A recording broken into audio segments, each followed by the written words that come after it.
Yo, yo, yo. What is up, beautiful people out in the internet?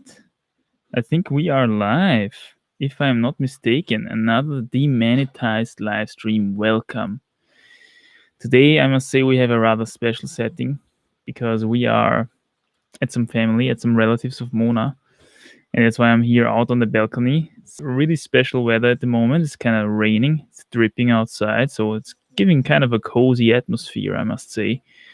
I also, for some reason, have the feeling that I can't really talk too loud now because it's just so cozy everywhere, you know. As you can see, we've got beautiful lighting today. Again, beautiful lamp here, and also flowers in the back from the balcony. Isn't that beautiful? I mean, can we wish for a better setting?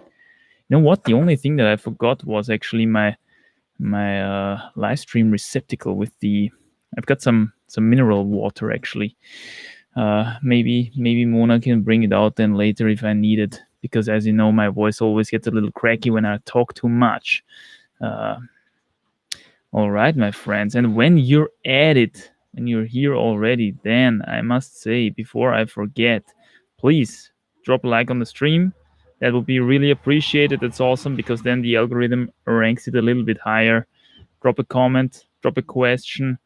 Uh, this always helps. Oh, I can already see how the like count goes up. That's amazing. Thank you guys. That helps a lot, really. Yeah, what happened this week, man? Another interesting week. Little one is now 7 weeks old. It's amazing to see it grow. Yeah, crazy stuff. I must say, today was a really intense training day, actually, although not a climbing day. The climbing day was yesterday on Saturday. Today I did a lawn session, a cardio session, and an archery session actually to finish that up. And this already brings me to the first topic that I wanted to talk about at the beginning of this live stream, and that is because I always get asked this question: Hey, Manny, is the flexible, the weekly training plan that you showed um, in the battle plan, the comeback battle plan video, is it actually advantageous compared to something like a strict daily regimen where you put everything down super sophistically and you have to follow it super sophistically? And I must say, I discovered already one disadvantage of the weekly plan, and that is that as we humans, we are procrastinating animals. We tend to, avoid sessions that we don't want to do, and then they get kind of danced up during the to the weekend, and then you have to do a lot of sessions during the weekend as you procrastinated during the week. Oh wow! Thank you so much. Beautiful live stream receptacle is arriving. We've got nice mineral water in here. Unfortunately, it's not the beautiful Ponti receptacle or the beautiful Paulana receptacle. But yeah, we've got to work with what we got today, right? So that's it. That's basically one disadvantage of the weekly training regimen, yeah, that we procrastinate, and then sessions pile up there, towards the end of the week, and then you have to do them all at once, essentially. So I had these sessions. This weekend was pretty intense, Friday, Saturday, Sunday, because I had to do one climbing session, two lawn sessions still, two cardio sessions still, and one archery session.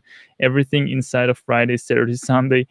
So I did the first lawn and cardio on Friday, then climbing on Saturday, and another lawn and cardio on Sunday, plus archery. And this is the day, Sunday. I'm pretty taxed, I must say. I got pretty good muscle ache. I did my calisthenics quad thrust today. Some handstand push-ups, planche attempts, front levers, and bridges. That was pretty intense, I must say. So yeah, that's what's going on. That's what's been happening. I already can see that some questions coming up here in the chat, quite a lot actually, and there's already some questions popping up even before the stream starts. So you're very diligent today with the questions, I must say. Maybe we can make some non-climbing related questions today. That will be something different for some. For one thing, right? So if you've got some, drop them as well. Okay, as you know, I'd like to talk about everything during these live streams. That's amazing. I mean, climbing is also an amazing topic, don't get me wrong, but the rain intensifies now behind me. Hopefully we don't get wet. Oh, and I didn't ask the obligatory question yet. How is the quality? I'm working with a new setup here, different internet as well. How's the quality? Do you have good sound? Do you have good video? Please let me know. I'm scrolling down to the into the chat to receive your feedback, and yeah, then we can already start answering the first few questions I have to say. Huh? Bang mind is the first comment of the chat here.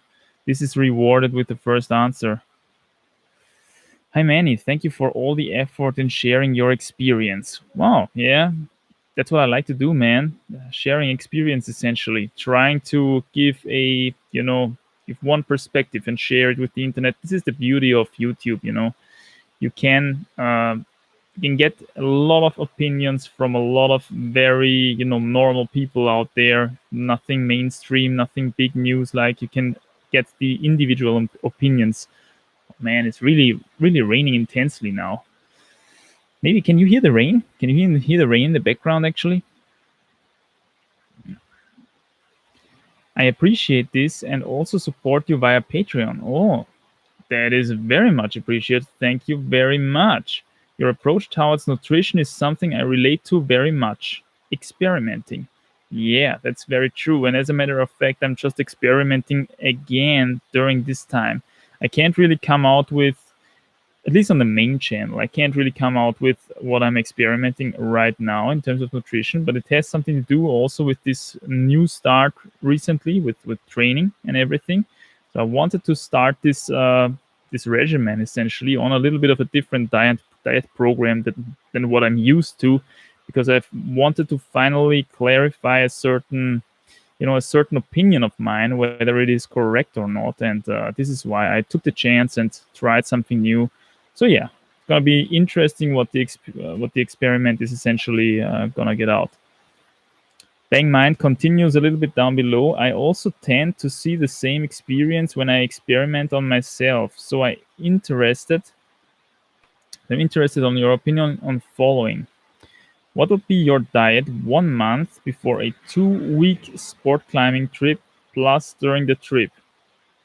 Just as a background, I find performance peaking on the 45er when on low calorie, high protein intermittent fasting during fasted period. Makes sense for the 45er, but sport climbing, yeah, sounds like you've got very low glycogen stores. Okay, sounds like you're working with very little glycogen stores there. You're working with a relatively low body weight there, and this is obviously something that works very well on something like a spray wall where it's very overhanging and everything. If you're going on a sport climbing trip, as we know, we need a little more calories. Okay, so outdoor sport climbing days just need more calories. You've got the ascent to the crag. You've got a couple of attempts there, maybe 5, 6, 7 attempts or something per day. These attempts take calories. Yeah. So yeah, in terms of, would I fast all the time? Would I keep up the intermittent fasting strategy all the time? I would keep it as an ace in my pocket if I wanted to send something special during that trip. Okay, maybe.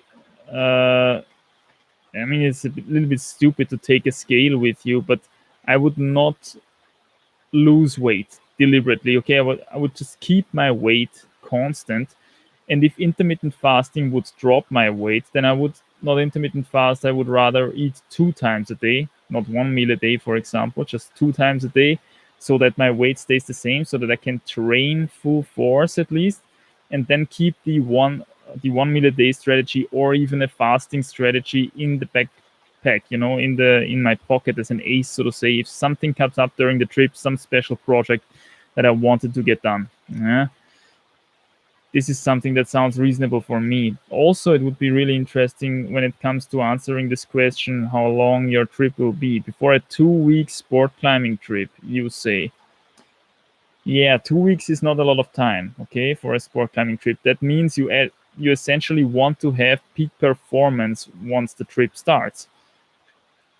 In that sense, yeah, I mean, good try your luck and shred yourself down, keeping the intermittent fasting routine, see how low you can get in terms of body fat, body weight, and then enjoy the super strong, lightweight mode right at the beginning of the trip. However, then you can't really get a lot of meters done. You know what I'm saying? Again, as I said, you're lacking the calories, you're maybe lacking the glycogen stores. The thing is also you're saying you're doing a high protein, low calorie, high protein intermittent fasting thing. It sounds very low carb, yeah. So I hope you're very adapted into the direction of something like carnivore or something like that, yeah. So if you can do it that way, very high protein will just simply keep up your gluconeogenesis. You're gonna synthesize glucose out of, protein essentially. Uh, you have to eat a lot of protein that way if you wanted to actually gain some glycogen stores via this process. This is at least my experience, and you you would want to keep the fat low as well in that kind of approach if you really wanted to lose weight at the same time. The thing is, you can't really eat on a carnivore diet like this low fat for a very long time, because then you will feel like trash at some point. Yeah, the fats, I have the feeling, in this kind of setting are quite important. They do not damage you in any way. Okay, it's not like with polyunsaturated fatty acids, which really are kind of disturbing the athletic performance, in my opinion. Yeah, that's at least what they did when I was on a high carb vegan diet. Already back on a high carb vegan diet, I knew, okay, I have to stay away from the oils. Yeah, the oils make my skin go bad. Oils make my performance go bad. Um, so basically, since I started the high carb vegan thing, I am off the oils. I'm off the oils completely, and I never reintroduced them into my diet. Okay, if anyone tells you that you need vegetable oils for survival, or they are healthy in any way or something like that, this is a myth. Okay, this is a myth. You don't need them in any way, shape, or form, and they did not exist for the longest time during humanity. Okay, so it can't really be that they are so essential. Anyway, so yeah, zero oil back then, but I was very low fat in general. And I tell you this, if you're on a very high carb diet, being very low fat is very important, because it makes you really insulin sensitive. And this way allows your body to actually metabolize and utilize those carbs. If you can't metabolize and utilize those carbs, for example, during your athletic pursuits, then you will store them. You will actually convert them into fat, because the body does not like to be stressed with carbs. Carbs are a stress for the body. The body likes to convert carbs into fat in the liver. And that's what it does, essentially, if you don't burn them off. Yeah, that's what I have the feeling. And then you get these, you get a bit into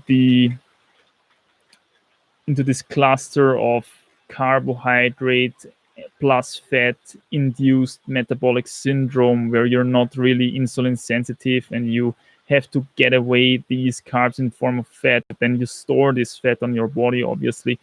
Then you get fatter and fatter, and the metabolic syndrome gets worse and worse. Yeah? So this is something that you want to avoid. So in a very high carb setting, avoid the oils, avoid the fats in general. In a very low carb setting that you are describing, especially when you don't get your fats from oils, fats are actually not hurting you, not as much in terms of athletic performance as the oils do. Still, I would stay away from the fats before workouts directly, but actually you need some fats there as well at some point, because then otherwise you're running into a condition that's called rabbit starvation. It's termed rabbit starvation. And yeah, essentially you get really tired, your hormones get a little bit out of whack, because you need this fat to synthesize your hormones, essentially. And you're not gonna feel good, essentially. You're not gonna feel as good as you could feel if you have those fats in your diet. Yeah, but of course, short term, to lose some weight or whatever, yeah, you can experiment with it. So that's what I would go with. Yeah, I would say keep the 1 meal a day or the fasting strategy in your pocket as an ace. If something special comes up during your trip that you want to get done, maybe even keep the dry fasting option in your pocket. Yeah, because as 2 weeks is not a lot of time. maybe something comes up and you have only 3 days left, and on the third day is going to be a really good day, weather forecast looking good. Throw in a little dry fast and tick away this stuff. Yeah, make a last day, last go scenario and tick it off. That's what I would go for, man. It's a really interesting topic, this nutrition thing, man. Also the current experiment again, really interesting.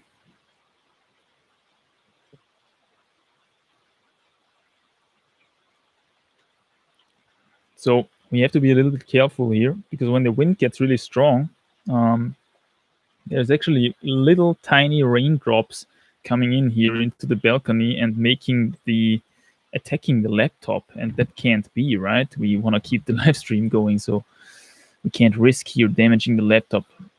Let me move forward to the next question.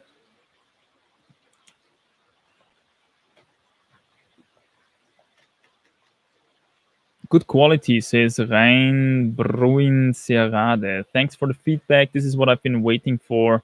I'm happy to hear the quality is good. Again, we're working with a slightly different setting today, because actually Mona's granddad celebrated his 80th birthday today. So yeah, we were invited to a little hangout with the family and everything. And now it's the evening. We're gonna overnight here with Mona's family, and that's why we have a slightly different setting. Thankfully, Mona's mom has another son, pretty young son, and this guy is really eager in playing, online games. So he needs good internet, and that's what we are leeching off here right now. Good internet. We're gonna use this good internet to make our live stream happen, not from at home, outside of home. So that's amazing. Torben Busiek says, "Hey Manny, first of all, good evening. Hope you're doing great."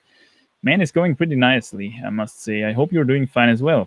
Big climbing topic, at least for me at the moment, how to set a 45er training wall. I have a big monster 45 in my room. Oh, that sounds good. Advice, experience. Yeah. Okay, so hopefully you have a 45er that has a very smooth surface. Okay, this is the number one thing that you want to have. Very smooth surface, nothing sanded like in the climbing gym or something. Okay, you never need to step on friction on a 45er. Not necessary. So you don't want to have it sanded. You want to have as smooth of a surface as possible. This smooth surface will allow you to really bite yourself into very small holes, which otherwise wouldn't be possible, because the sanding would always sand your fingernails off. And this would be really inconvenient after some time. Okay, so that's first criterion on a 45er. Secondly, when it comes to hold types, you don't want a lot of jogs. Okay, in fact, you want to have as little jogs as possible. Yeah, you want to have enough jogs though, so that you can climb through the whole 45er easily, so that you can, if needed, check out the crux of a boulder that is a little bit higher up. Yeah, so that you don't always have to climb through the whole boulder as you have to usually outdoors if the crux is a bit higher up, because there are no up climbing jogs there, right? On a 45er, on an artificial wall, you have the advantage that you can actually place some good holes here and there to allow yourself to get up and check a crux out that is a little bit higher up. So this is something that you shouldn't forget. I think on the 45er Andromeda wall, which I set in this gym, I placed a jog something in between every 1.5 and 2 meters or something. And I think in 1.5 meters it was the distance between jogs. And it's not like in a square shape or something. It's like a diagonal shape. Okay, so we've got a line of jogs like this, and then a line of jogs like this, and then it keeps going like this, so that all the jogs are 1.5 meters apart. This way you can get to any place on the wall relatively easily and without too much big of a hassle. Third tip that I can give you is use actively to hold holds. Yeah, do not use anything super rough that has a rough surface which you can hold on to by using a lot of friction, because this is not something you want. You don't want to use friction. You don't want to ruin your skin on the 45er. You actually want to preserve skin on the 45er as much as possible. And how do you do that? You use smooth holds which are not very in-cut, okay, which are very actively to hold, very actively to squeeze, pinches, side pulls, edges, but the rounded edges, okay, not the sharp edges that you build the first time when you haven't ever built a climbing hold out of wood before. These edges are usually too sharp. Okay, you want to really sand those edges down. You want to have them round. You want to have them smooth. You almost want to have them slippery. Okay, this is where the magic happens. Tip number 4, which kind of goes alongside tip number 3, is that you use wooden screw-ons for stepping. Okay, you have a quite dense net over the 45er, laid above the 45er out of wooden screw-ons, which you can build yourself super easily. That's what I did, at least. Super easily, super cheap. You don't have to buy anything for that. And these wooden screw-ons you sand down with the smoothest sandpaper that you have. And then, even further, when you climb the actual wall, the shoes and your fingers are gonna make these holes even smoother and slippier. And that's amazing. Because this is very skin preserving. You need to hold them very, very actively if you don't want to slip off them. And this is amazing for the training stimulus in your forearms. And they even preserve your climbing shoes that way. Okay, stepping on the rough stuff in climbing gyms is actually what ruins climbing shoes very, very quickly. So if you can avoid that by using smooth holds, wooden holds, very actively to hold holds in general, you're saving some bucks in the end. Yeah, because you don't need to use so much climbing shoe rubber on that wall. These are basically all the tips that I can give you. Yeah, use small holes as well, nothing too big of a surface. Despite that, have your signature slopers. These holes are very important as well on the 45er to have some targets for some bigger dynos and all that. But these holes should not dominate your wall. What should dominate your wall is very, very small, smooth, actively to hold holds, pinches, side pulls, something that you have to squeeze, something that you have to use your thumb for. This is what really gets you a nice training stimulus on a 45er. Yeah? And this way also the 45er comes as close to outdoor bouldering, outdoor route climbing as possible. It's still something different, but if you want to have it as close as possible to the outdoors, you're going to use it for training for the outdoors, for example, then you want to have these small, crappy assholes, okay? Because that's essentially what makes outdoor climbing hard. It's the small, crappy assholes, especially on outdoor bouldering. So I think I've answered this one in pretty detail. Hope you can use this info.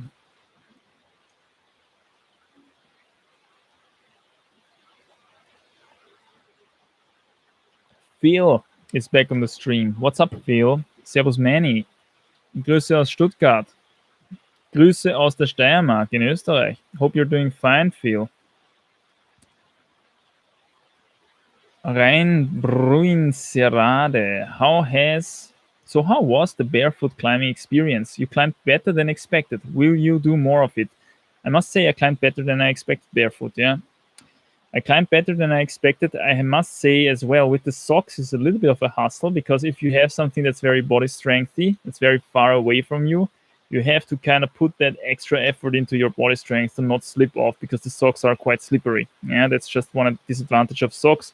But I don't want to climb on this wall completely barefoot because of hygienic reasons. Okay, this is not something that you do in an open climbing gym like that. You can do that at home on your own wall, but not in an open climbing gym like that.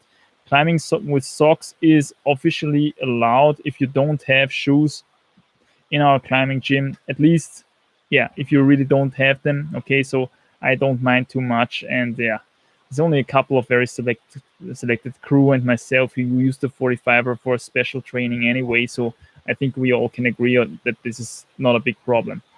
But yeah, I must say I was surprised what kind of moves and what kind of small footholds I am able to step despite not having on climbing shoes. And that's amazing because I always like to spare shoe time. Yeah, not having to step foot in a climbing shoe is amazing because it saves your wallet. As I said, you have less rubber loss during your training sessions. You have actually more training stimulus in your feet because you have to crank down these little footholds with your big toe much more because you lack the support from the climbing shoes, obviously. It has a number of advantages, I must say. The disadvantage, obviously, is that you can't go as hard as, and for certain moves, I mean, certain moves are just a lot harder without climbing shoes. Like, for example, heel hooks. Yeah, heel hooks live from the fact that you have more friction with rubber, just like toe hooks, yeah, for that matter. So if you need this, well, then you can't do this boulder without climbing shoes. But okay, then you put on a climbing shoe. Simple as that. Yeah. So this is not a big deal. Honestly, yesterday during the session, obviously I also filmed it, so there's gonna be a video coming up of that session as well. 45er session number 3 yesterday went great. Yesterday I did my first 7B plus boulder during this comeback, and I did it without shoes. Yeah, so that's amazing to see that you actually can climb your max grade, your current max grade, that is, without climbing shoes even, if you just try. Yeah. And then there is 7As, 7A pluses, which are completely impossible without climbing shoes, and this is okay as well. Then I have to put on a climbing shoe. Yeah, but it's amazing to see how versatile you can get actually without climbing shoes. How you can nestle your toes into certain physical features which you even cannot do with climbing shoes. And this way, it's also understandable. It becomes understandable how a guy like Charles Albert can climb freakishly hard boulders without climbing shoes. Well, it really depends. This is depending on the situation. Yeah, some sort of footholds are amazing without climbing shoes to grab, and some aren't. Will you do more of it? Yes, for sure. Yeah, I'm always gonna incorporate. I mean, usually I did these campusing moves on the 45er for warming up, which is another amazing way, another amazing strategy to spare climbing shoe time. But at the moment, I don't really want to do that because I feel I'm still not as much in control of my shoulders, as much in control of my lock-off power. I don't want to injure myself right at the beginning of my comeback, okay? So I feel it's smarter to wait with that until I'm really properly fit again. And as another way of warming up without shoes, I can actually use this approach, just simply climbing in socks. Works amazingly. Climbing AC is on the stream again. Hello, Climbing AC. What's up? Jacob says, yo. What's up? A question. Okay, Jacob. Drop your question. What is up? Hey, Manny. Looking forward to your inside thoughts again. Looking forward to your insightful thoughts again. Oh, thanks for calling my thoughts insightful. I'm just really doing my best. Essentially, I'm rambling a bit here. This is what this channel is about. Just a crazy dude with some sort of receptacle, with some sort of water in it that rambles around. Yeah, great times. This October, I have planned an at least 2 weeks long climbing trip. I know you've been to Leonidio, but also Kalymnos. No, I haven't been to Kalymnos. Not sure where to go. Any suggestions? Might matter grade-wise. My partner climbs up to 8C and me up to 7B+. Yeah, then Leonidio can be a destination. Yeah, not sure how warm it is in Leonidio in October though. I guess it's already quite a bit colder than in summer, which is something that you would absolutely need because in summer it is just much too hot. I can very much recommend actually something like Ciurana, something Spanish, or even in the middle of Europe if you want to have good conditions. Yeah, October conditions, I guess, if it's not too wet, are in Austria really good. They are also probably really good in something like the Frankenjura, yeah, in Germany. Depends really on how wet it is, essentially. Yeah, I hope for a very dry autumn because actually the summer here in Austria was kind of wet. It felt kind of wet. So it could be that the autumn is drier. That would be great because that means great climbing conditions. So yeah, Frankenjura, something in Spain. Leonidio could work as well if it's not too hot. Kalymnos, I don't know. Okay, I've never been to Kalymnos. I think it's very hot though there as well. So yeah, it's essentially the same situation as in Leonidio. But in Leonidio, you have to keep in mind you can actually go very, very high in terms of sectors, which is something that you cannot do in Calymnus, I think. So if you want to be a little bit more versatile, Leonidio might be the better choice there.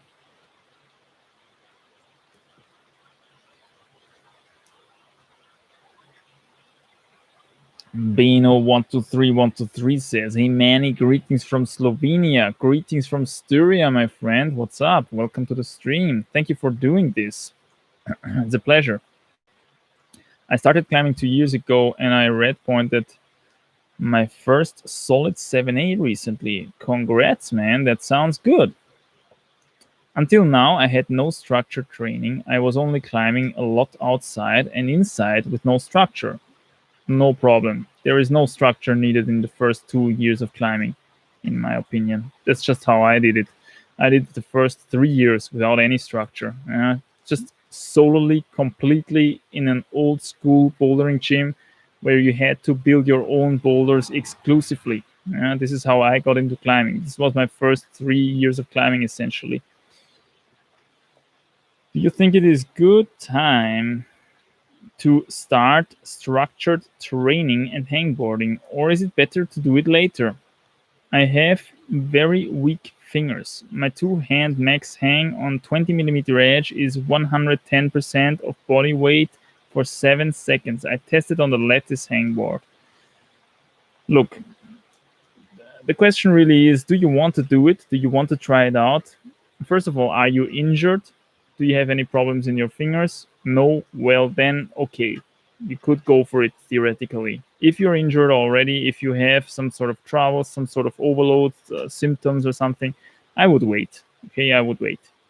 I did not start as early as this with hangboarding. Yeah, I started, I don't know, after 3.5, 4 years or something climbing with my first hangboard session. Yeah. And even then, I would not really have needed it, I think, if I had known, for example, that outdoor bouldering is a much more effective finger strength training. Yeah, so if you want to make your fingers strong really effectively and in a really fun way, I would highly recommend doing outdoor bouldering. Yeah, but this is something that I've talked about repeatedly in past streams. Outdoor bouldering is probably the most effective way to gain finger strength. Aside from that, yeah, hangboarding can be an option if you can't get as many outdoor meters in, if you have a busy job, blah, blah, blah, busy life, you need to do some home sessions, then a hangboard obviously can be great. Again, if you don't have any injuries, if you like to do it, if that is something that you would be motivated for, and you're kind of afraid of it and you don't want to touch it because, yeah, maybe it's too early or something, then forget about that. Yeah, if you want to do it, if you're motivated and psyched for it, then go for it and see what works. Yeah, see what happens and enjoy the process. That's important because only then it is sustainable and only then you will do it for a longer time. Not more than 2 times a week, because in my opinion, in my frank opinion, every normal human being only has 2 really good, effective hangboard sessions per week. Anything beyond that, if you additionally as well climb normally, it's just too much and it's gonna decrease the quality of each and every session. And it's just so that hangboarding sessions are only effective if the quality is on point. Yeah, the quality needs to be super high. The quality of each and every hang has to be 110% of your effort so that you make any gains and that you don't stall out and just simply plateau your ass off. Yeah, it's something that you don't want with hangboarding. Maybe make a little plan. Make a plan like, okay, I'm gonna do 5 sessions of this and that hangboard routine. I'm gonna measure my hang power before that. I'm gonna measure my hang power after that, and by all means in between of that to see if I progress, because this is something that's very important as well. Make your progress measurable when it comes to hangboarding. Yeah, if you can. Use some sort of pulley system to take some weight off. Use some sort of harness or rope to put some weight on so that you can experiment. Use a stopwatch so that you always have equal times, equal resting times, as well as hanging times, so that your progress is measurable and you can actually see that something is going on. This is the way to stay motivated on the hangboard. This is how you can make a realistically doable and executable, training out of this device. Yeah, these would be my tips. Mike K, what's up? Welcome back to the stream, man.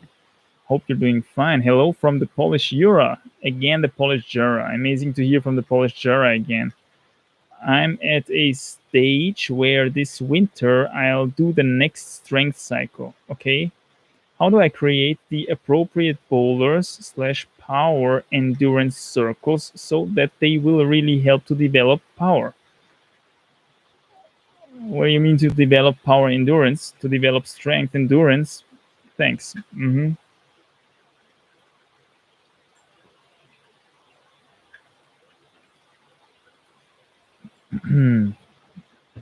Good question. So the boulders that I always use for training power endurance are roughly between 15 and 20 meters long, relatively long, as you can see. This is, of course, because you want to do some links, you want to do some moves back to back, you want to get into the power endurance state. They need to be quite solidly, moderately hard. Okay, you don't want to have jogs in there. And you want to have some sort of overhang so that actually some weight arrives at your fingertips. You don't want to have boulders on a slab, on tricky, balancy, slabby problem where you just rip off your climbing shoes. You don't want that. Yeah, you want ideally a 45-degree overhanging system wall, a big one that allows you to create a couple of these kind of boulders, 15 to 20 moves. By all means, if you have to, climb down again, no problem. Yeah. And once you have your 5, 6, 7, 8 boulders like this, well, then you do these power endurance cycles. Yeah, you can do 4x4s. You can simply climb until you drop off, literally, because you're so pumped. The way how this works is you do a boulder, 15 to 20 moves, jump down, and run to the wall instantly again to do the next boulder. Jump down, run to the wall, do the next boulder until you gas out. And you always start with a different boulder. Yeah, and once you gas out, you step back, you do a little rest. Yeah, 2-3 minutes rest, and then for the next cycle. One of the hardest and most painful and most exhausting trainings there is out there in terms of rock climbing. I must admit, I did not do this kind of training for a really long time already because I always made the experience that if I just climbed outdoors, I would gain this kind of endurance from alone, and thereby the necessity to train this in a climbing gym setting kind of, for me, it felt a bit like a waste of time, especially because I could also at the same time still train just max power in the gym, right? Do some max power boulders, some really hard single moves. This is something that I cannot train on a rope climbing trip, at least as good as I can do it in a climbing gym or in a, let's say, outdoor bouldering setting, yeah, where this is coming at you all the time anyway, yeah. So that's not a big deal. But if you're planning to go on an outdoor rope climbing trip, it's amazing to really get that max strength on point because that's what you cannot really train on the climbing trip. And the endurance will come during the climbing trip anyway. But you have to be careful if you only have 2 weeks. Well, then, of course, it's going to take 2 weeks until you have the endurance. Yeah. If you only have 2 weeks, well, then you might have to get the endurance beforehand. Mike K says, thanks. Okay. Guess Matab says, Moin Manny. What's up? Late congrats to the little one. Thank you very much. Correct me if I'm wrong, but did you ever mention stretching? Just calisthenics, mobility, and climbing. But what about compensation? I get stiff very quickly. I have a couple of videos about my stretching routine, I think. I do the front splits, I do the side splits, the what it is called in English? I think the middle split. And a couple of other stretches for the hips. I also do some upper body stretches from time to time because I feel it's just increasing my range of motion, and it just feels healthy to do that in general. I've made actually very recently a video on upper body mobility. You can check it out on the main channel. And if you type in stretching routine or something, into the search bar on my channel, you find all my stretching videos. I made a couple of them. They do not really change a lot because my mobilizing routine, my stretching routine hasn't really changed a lot over the years. It's just very effective that way, I have the feeling. And it just gives me enough mobility, hip mobility especially, to have really good climbing performance. This is yeah, I talked about this a lot. If you want to be precise and fast at the same time with your stepping, if you want to create this kind of flow in your climbing, you need hip flexibility. And the reason for that is not that it increases the range of motion of your feet in general. Yes, it does. But it will allow you to actually reach what is inside of your range of motion already quicker and more precisely. Yeah, this is how stretching actually and flexibility in your hips actually improves your climbing. You step more quickly and more precisely at the same time. Yeah, my friends, we are making a thunderstorm stream here. Can you believe it? In the back of my head, it's raining like crazy. I'm already getting a little bit moist here on the left side because here the rain actually hits my shoulders. This is a lot of rain, man, and there was some lightning coming down in the back. Just have you seen this? So if the power goes out all of a sudden because we've got apocalyptic circumstances here, then please pardon me. Yeah, it's not my fault. Maybe we are experiencing some serious thunderstorms here in a second. It's gonna be interesting. Good stream there.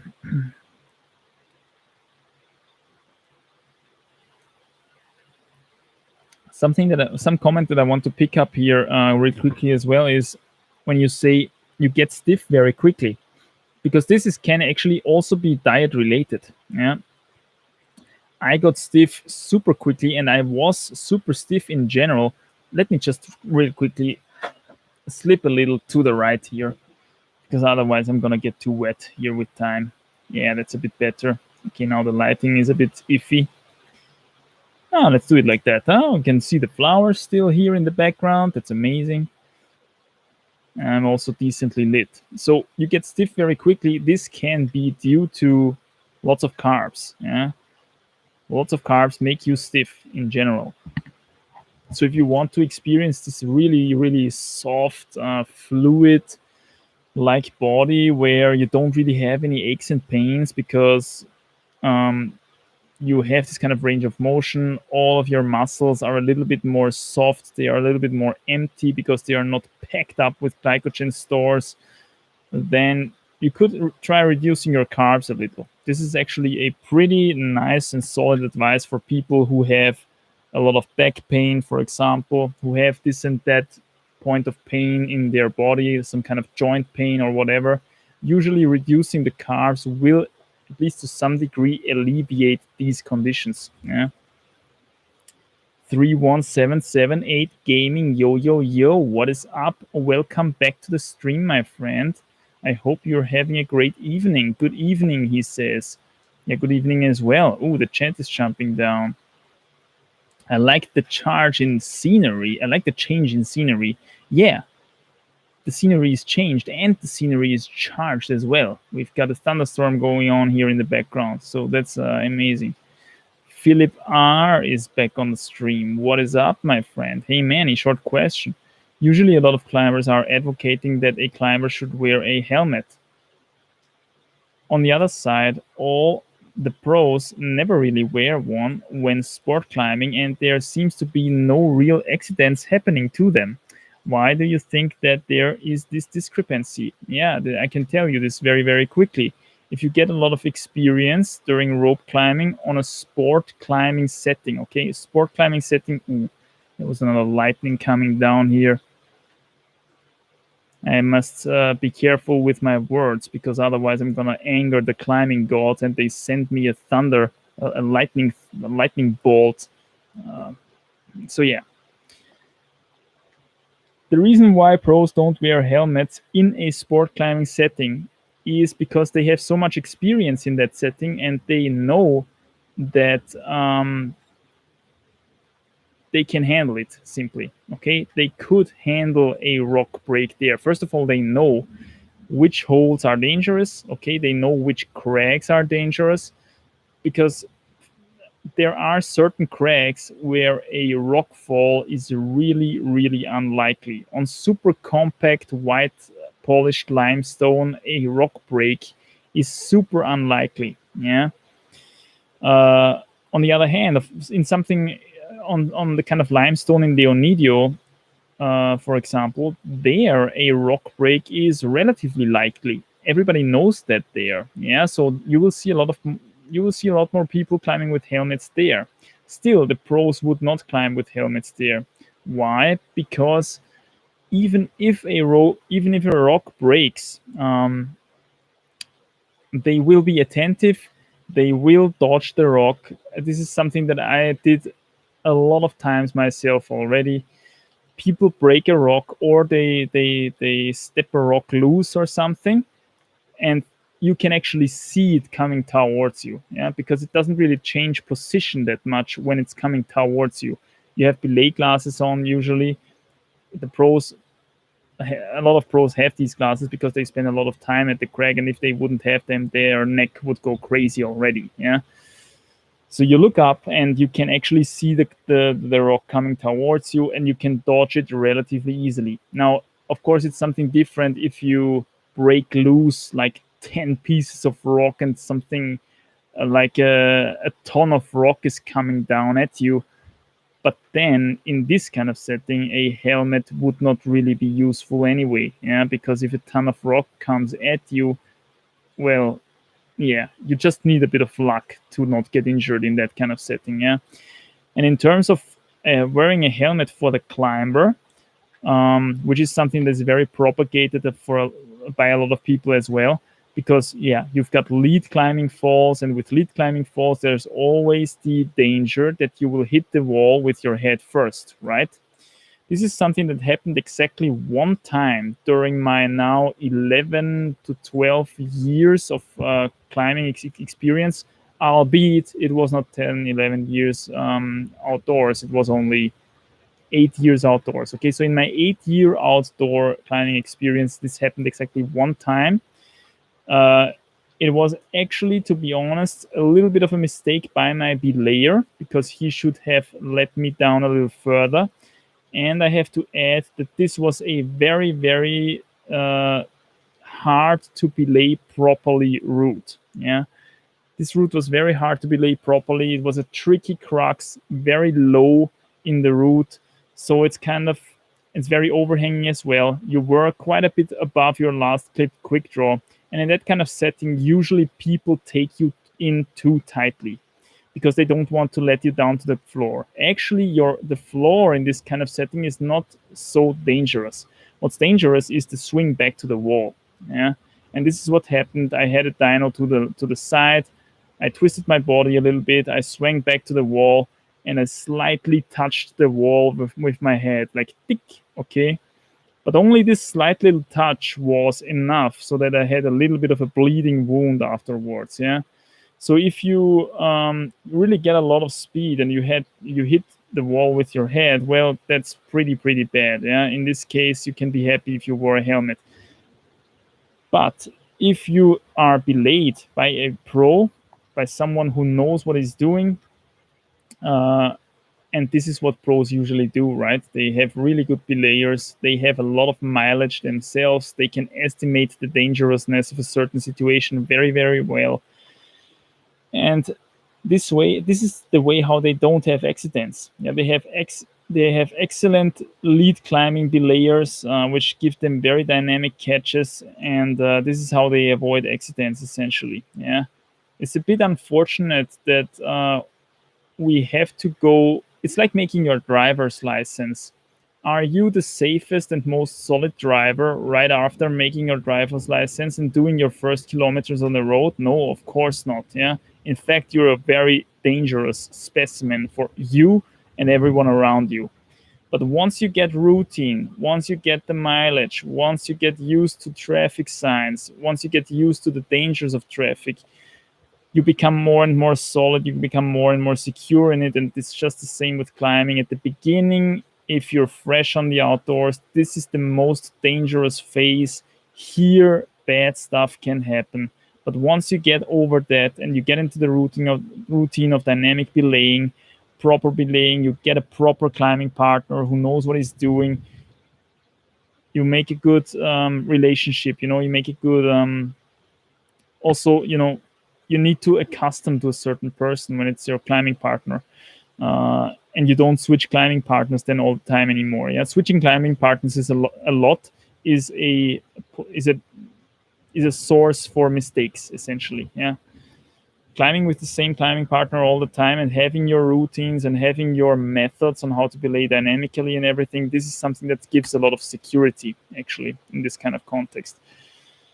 And once you have all that, the risks are really, really low. And this is why we don't see pros with climbing helmets. They will use a helmet, though, in an alpine setting, for example. Because in an alpine setting, some sort of animal up there can actually break a rock loose, and you have absolutely nothing to do with that. Yeah, and that can, or by, another climber, which is super high up there already, can break a rock loose, and then you're effed if you don't have a helmet. Yeah, so it's situation dependent. In an alpine setting it's a different story.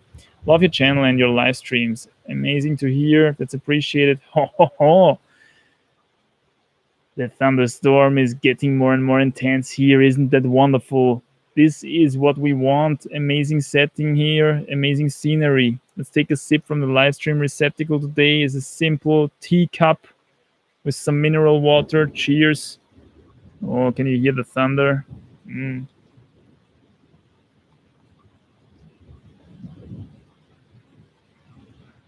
Can you hear the thunder?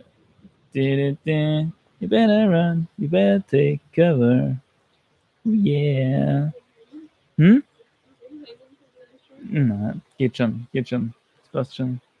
Bin ein bisschen schon angenässt, aber es geht schon. Mir ist warm. Yeah. Still working perfectly, the laptop and everything. Mona already has worries about me because I'm sitting here out in the wet dark in the thunderstorm.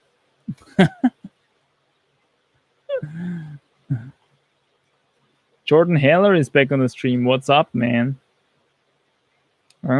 Let's see how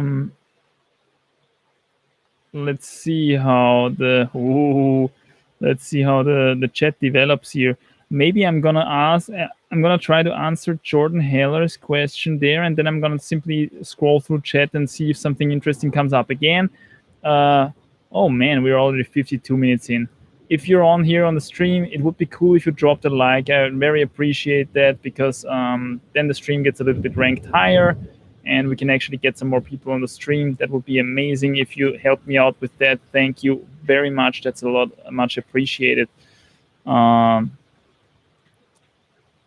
I want to call for non-climbing related questions. Yeah, I feel like non-climbing related questions are something that these live streams still lack a bit. In the first few live streams, we actually had a couple of non-climbing related questions, and it was really interesting and really fun to answer those. And I feel that people appreciated this very much as well. So if you have any non-climbing related climbing questions, feel free to drop them as well. Hey Manny, Jordan Heller says, I was thinking of going outdoor bouldering for the first time this winter and was wondering if you had any tips. Also, how many pads should I rent? At least 2, man. Get 2 proper pads if you're alone. And don't go too high ball. Yeah, with 2 pads in the beginning. You will not have the balls to do that anyway at the beginning. Yeah, when I started bouldering, I was really afraid of falling, from a bouldering setting. I already gotten completely rid of my fear of falling in a sport climbing setting, but when it comes to bouldering, not so much. Yeah, so have a second person with you so that you can do a little bit of spotting and you can get actually more pads with you. And then also start slowly. Yeah, start with low ball boulders where you can actually learn how to place pads and everything. Yeah, and then slowly get into it. It's really learning by doing, man. This stuff is learning by doing. But rent at least 2 pads if you have to rent them. Yeah, And ideally, you have someone else who goes with you and has a pad or two as well. Jean Ramses is on the stream again. What's up, Jean? Hi, Manny.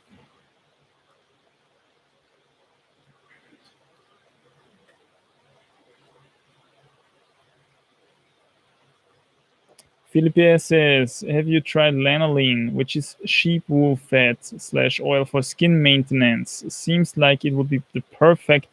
It has composition rather similar to human skin oils. This is something that's interesting. I heard this a lot. Yeah, lanolin. When I look into lanolin, it's kind of a waxy consistency. I don't really see how this is very similar to human skin. What I feel works amazingly is simple raw skin fat, like bacon fat, essentially from pig meat. Okay, the raw fat which they have straight under their skin themselves. You can use it on your skin. It goes into your skin super quickly and furthers the healing process super quickly. Something that works as well a lot is a beef fat. Okay, just simply.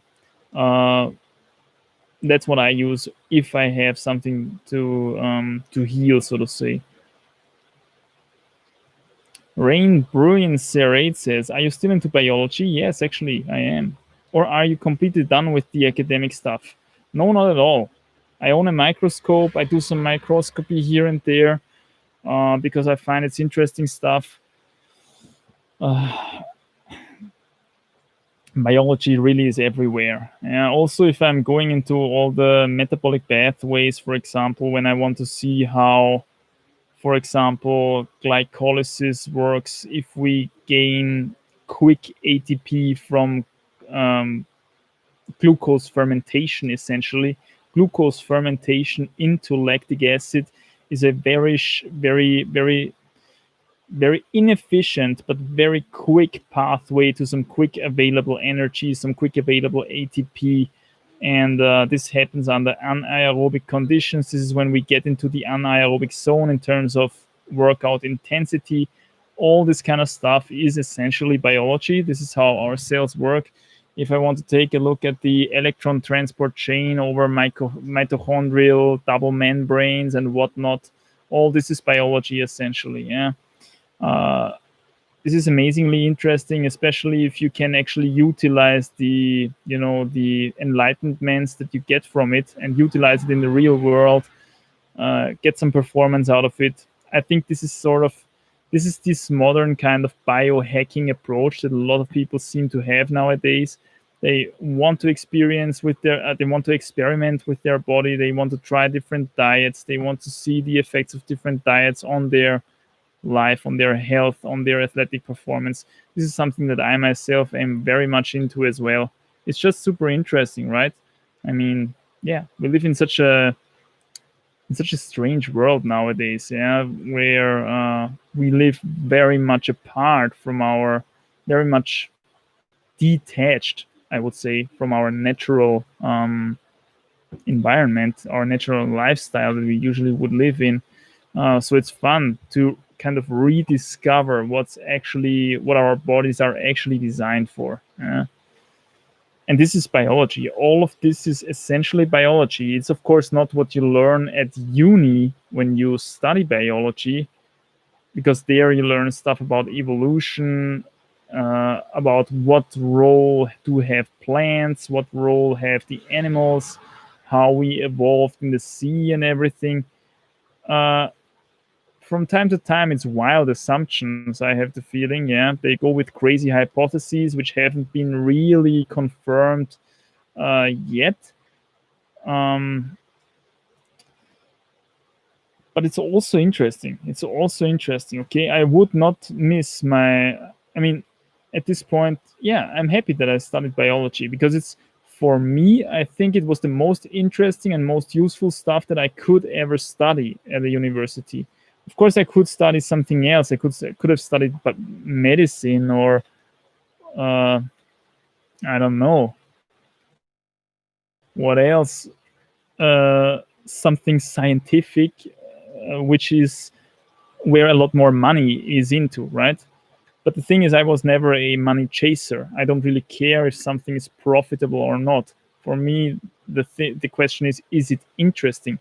Is it worth my time? Yeah, because that's what it comes down to in the end. Do you want to spend that time? Do you want to spend that effort to acquire this knowledge? Can it really do something for you? And yeah, the path that I chose is definitely very not non-profit. It's very not profitable, but super interesting. And just the biology and medicine comparison is a really interesting one because as a biologist, the cool thing about being a biologist is that you are looking at all of these processes from a healthy perspective. You're looking at these processes, how they work, how they function, how everything is connected, yeah, and functions as a whole, the circle of life and everything. This is biology. The problem with the medicinal approach is that you look at all of these processes from a sick perspective. So you look at all the things that can go wrong with. I mean, there is a ton of things that can go wrong. You, holy shit! The the complexity of our bodies. You see, the climbing gods agree with me full force there. The complexity of our bodies is almost endless. Yeah, there's so much that can go wrong. It's amazing. And medicine takes a look at all of these possibilities that can go wrong. Biology just kind of celebrates the beauty and complexity of these organisms and how they just work. And I find this is a much more healthy approach to simply view things. Yeah, if you look always at the things that can go wrong, you at some point will become a hypochondr. Yeah, you will find you. I had this so many times because I know quite a lot of people who studied medicine actually, and when they went through a new topic, through a new disease, through a new illness, this and that, they always kind of felt this stuff in their own bodies as well. Because then, of course, you ask yourself the question: Oh, is this maybe something that I have? Could this be this or that pain, this or that ache, uh, and all of that stuff? Yeah. So you become kind of a hypochondriac that way, and at the same time, they teach you essentially that medicine is the holy grail and that they've got it figured out and they've got the drugs and everything. So you really will become very quickly a let's say the um, how should I say, the threshold for using drugs will be much lower in a medicine student than, for example, in a biology student. A biology student will always trust in his own body and he at least will try to trust in his own body that his body will work things out for him in the end. Yeah. Give it time, let his body just work things out. And in fact, this is for 90% of all illnesses a relatively smart approach. As a medicine student, you will always work with drugs on anything that comes up. Yeah, you've got a fever, you might use some aspirin, or you've got a headache, you might use some pain pills or some painkillers or whatever. Yeah, you will, because you think as a medicine dude that you're smarter than your body. You've got this drug worked out for you, right? And they know their drugs, so for them the usage threshold is much lower. That's why the medicine guys themselves take a lot more drugs than all the other people. Yeah. Interesting topic, man. I could go on and on about this kind of stuff, but I'm not completely done with the academic stuff. I'm completely done with the academic stuff at uni. But you know what? The cool thing is we're living in the information age and you don't have to be at uni to become a specialist at something nowadays anymore. Yeah, you can learn this stuff yourself. I can buy a microscope from Amazon that is super high power. Yeah? I can get the books. I can get the specimens from the wild, from nature, and all of that. So it's amazing what you can do if you're just simply interested into something and you're willing to put the time and effort in.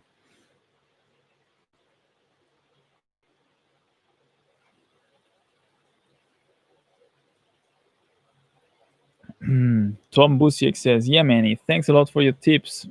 It was a pleasure, man. Of course, the 45er is for imitating outdoors. That's nice to hear. Yeah, then get a smooth surface and some actively to hold holds, as we said. Mm-hmm.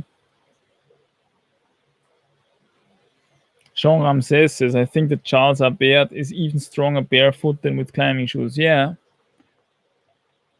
I do not doubt that. Although I will say that on problems with friction component, he will have some troubles. Yeah, without using climbing shoe rubber.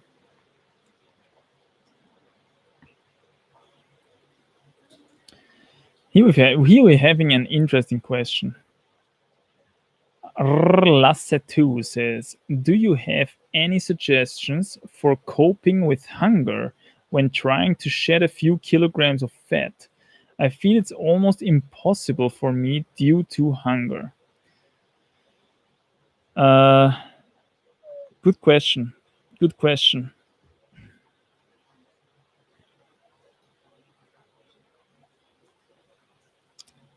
A lot of people say that when they fast completely, hunger goes away after some time. Yeah.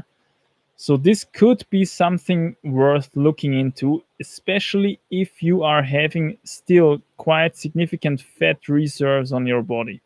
Then this actually might work pretty well.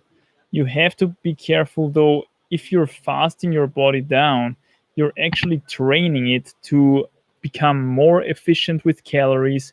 You're actually training it to reduce its basal metabolic rate. And all these mechanisms in the end will make the probability that you gain back the weight after your fast pretty high if you don't come back from the fast reasonably. Okay, if you're binging out after the fast, you might as well gain the weight back really quickly. Yeah, because of these mechanisms. Uh, Something else that I found really interesting when it comes to this whole health and weight loss thing and diet, the carnivore diet. Okay, the carnivore diet without dairy. Very important point. Yeah, without dairy, because dairy is really a weight gainer. Dairy is the sole purpose of dairy is to make a newborn, whether it's a calf or a human or whatever kind of milk you're looking at, to make it grow very, very quickly. This is how it's composed. Okay, we've got sugars, fat, and proteins in there, spiking insulin like crazy. Got a lot of small little meals throughout the day, really high eating frequency. This is how you grow. Okay, this is how you gain weight. So dairy, and it also has these kind of hormones in it, I think, which just simply trigger hunger. Yeah, this is because the new organism has to grow as fast as possible to be able to survive in this new world that it's been born into. So the carnivore diet without dairy, though, is something that is maybe worth looking into for a person like this. Okay, essentially what you do is you just eat meat, and what this does is, if you only have this as an option when you eating, when for eating, you really have to be super hungry to be able to chow down on a plate of meat. Yeah, for a lot of people, it is hardly imaginable to eat only meat 2 times a day. So what they simply do by on their own is that they maybe start out on something like one meal a day, because they simply don't have more appetite for this kind of stuff.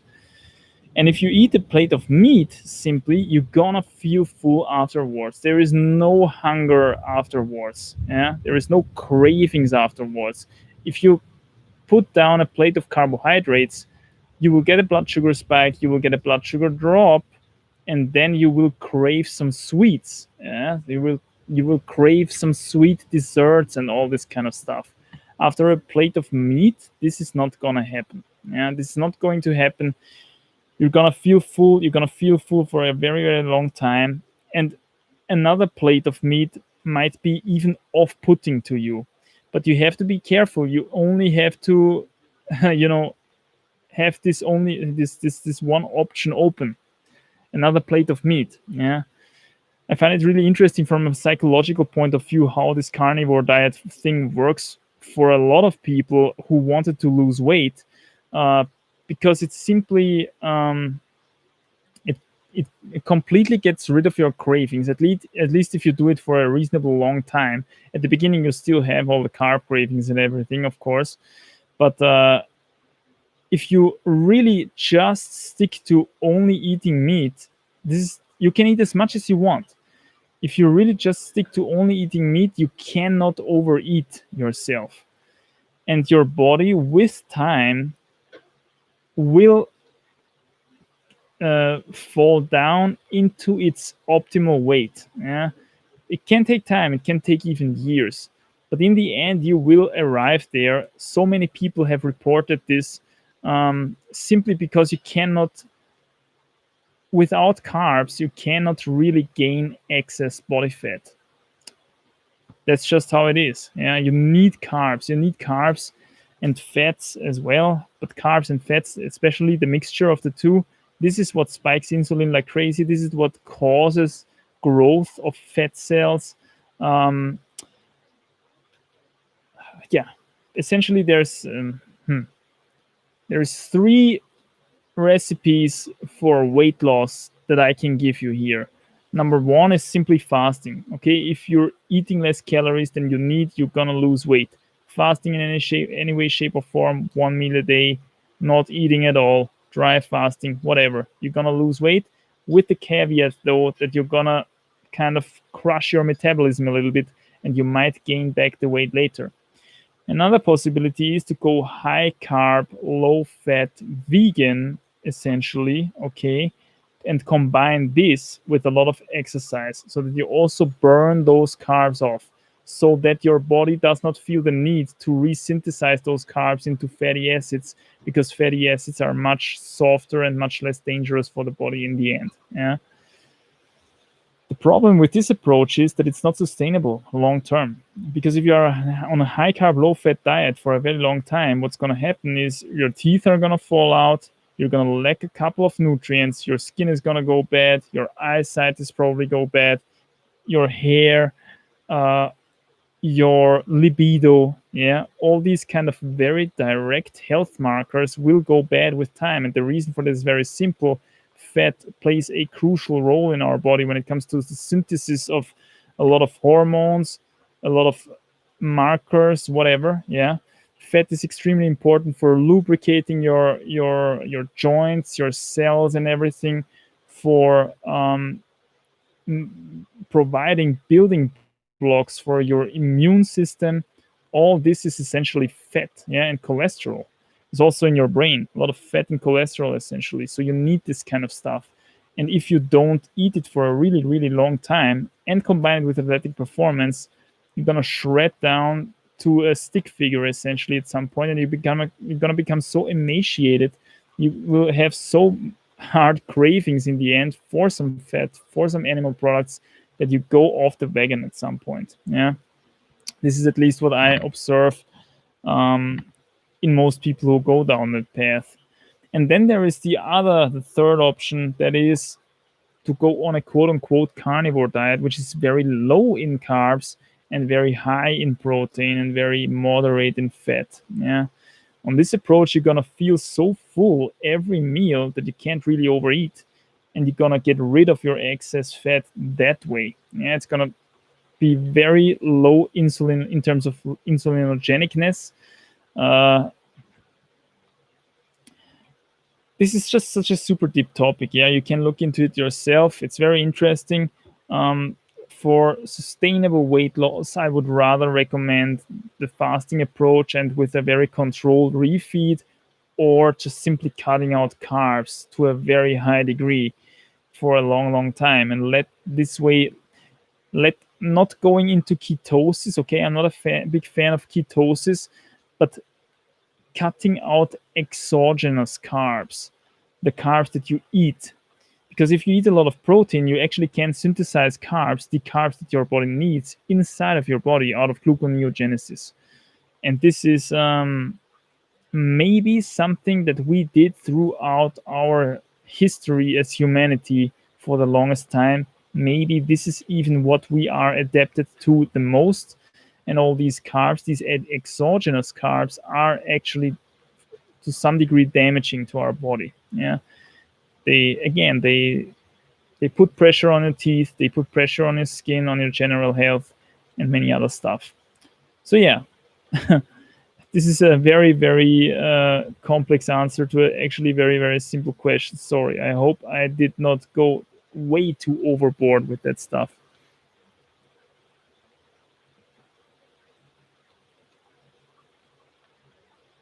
Matteo Lunelli, welcome back to the stream. What's up, man? Best way to build skin? Climbing outdoors. Route climbing outdoors. Best way to build skin. And if you want it on your fingertips, bouldering outdoors. Jacob says, thanks for the answer. I think I will go for Greece. Okay, I live in Salzburg and have been climbing in Austria and Germany, Malta Tire, Chiemgau, Frankenjura, etc. all year long. Cool, time for a change of scenery. Yeah, that sounds reasonable. Hi Manny, why is the moonboard so hard compared to normal grades? Good question, man. Good question. It's kind of a why is the moonboard so hard? It seems like a lot of outdoor bouldering are using the moonboard to train for the outdoors, and usually outdoor grading is a bit rougher compared to indoor grading, right? So maybe that could be a reason. I feel also like the moonboard community is just a little bit more try hard and more extreme, so to say, in general. They really want to go down on super small holds and super hard moves and everything. Maybe it's the community, maybe it's the tendency for them to train for the outdoors. Ooh, chat is jumping down again. Let's see if I find some interesting questions here. Martin says, raining like crazy, but still perfect sound quality. Yeah, it's actually interesting. I mean, what I figured out in my experience, after my experience making videos and everything, there's a very simple trick when it comes to sound quality, and that is moving the mic close to the speaker. Yeah. Moving the mic close to the speaker makes a huge difference. There can be a lot of background noise. If the mic is close to the speaker, there's still going to be relatively decent audio quality. And this is what I'm utilizing here in this situation as well in the end.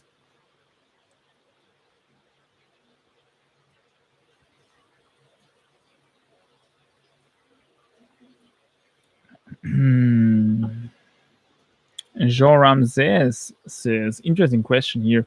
What do you think is better to be better in outdoor climbing? Long climbing trips or going one day out regularly?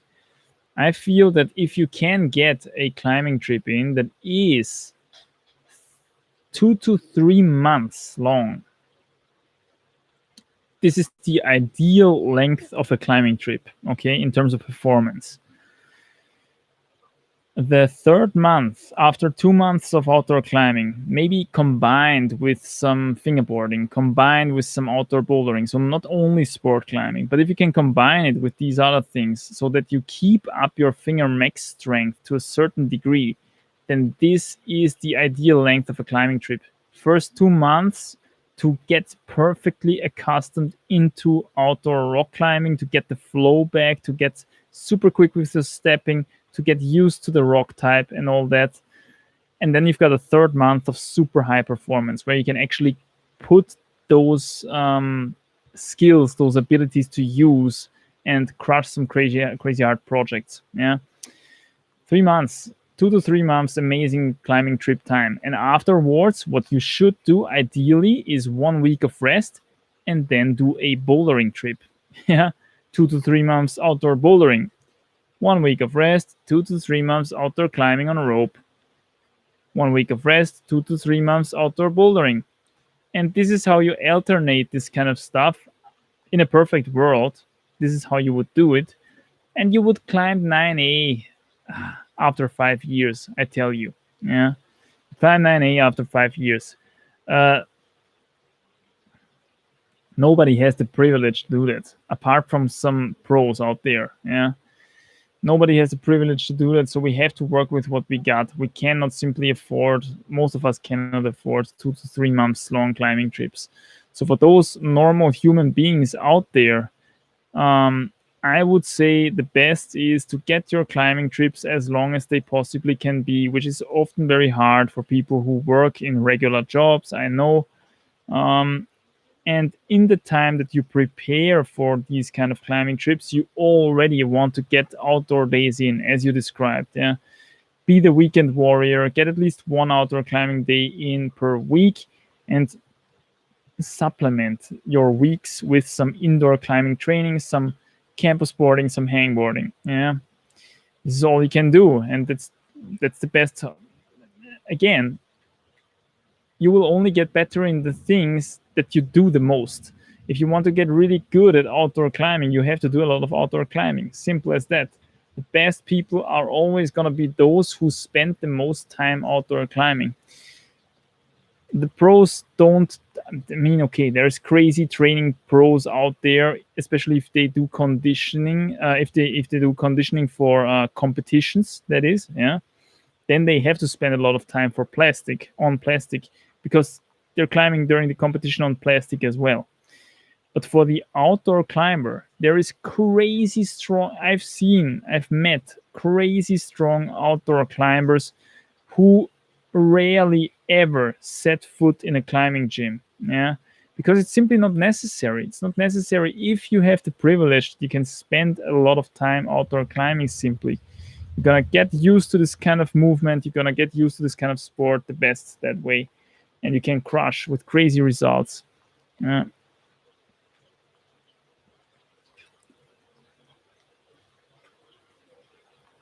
so I would say if you can afford it, longer climbing trips.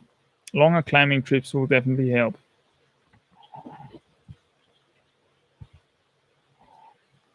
Guess Matab says, "Oh, okay, I've checked on a lot of your climbing and mobility related videos on your main channel, but missed out the stretching ones, obviously. We'll check them out. I do stretch a lot, but still dealing with stiffness. Maybe because my bulky legs. Yeah, maybe. Actually, I thought about my diet since I'm vegan, but might add animal oil." Animal oil. Animal fat. Yeah, animals have fat. Plants have oil. Apart from fish, fish fat is actually fluid at room temperature, so you could call fish fat an oil. But all plant oils, apart from coconut, are actually fluid at room temperature. So these are oils. Yeah, plants have oils. Animals have fats. But might add animal oil since I think you mentioned it made you smoother, but maybe first give algae oil a try. I'm not a big fan of polyunsaturated fatty acids. Yeah, this is not what your body needs. Your body needs saturated fat and cholesterol. This is what it's made out of by far the most. Yeah. This is what is being demonized by far the most by the mainstream as well. Yeah, interestingly. But yeah, it really works. It works. You know, in the high carb vegan days, I thought fat as a whole is the devil because fat as a whole did make me feel bad in a high carb vegan setting. Yeah, any fat would make me feel bad. Obviously, because fat reduces insulin sensitivity, and insulin sensitivity is something that is extremely important if you're on a high carb diet because you want to be able to soak up those carbs super efficiently. And this is something that is impaired due to fat. But on a lower carb diet, on a higher protein diet, you can actually throw in the one or the other fatty meals without too much of a difference. Yeah. And you're going to feel awesome after that. It's going to be amazing for your skin. You feel much more relaxed. You have this kind of mental clarity as well. Yeah. Not that agitatedness that carbs sometimes give you. You feel a lot more grounded. This is a feeling, kind of state of mind that only saturated fat and cholesterol really can give you. Also, the satiation of that stuff. Yeah? I've talked about a lot of that stuff in the, you know, ex-vegan videos, so to say, on my main channel.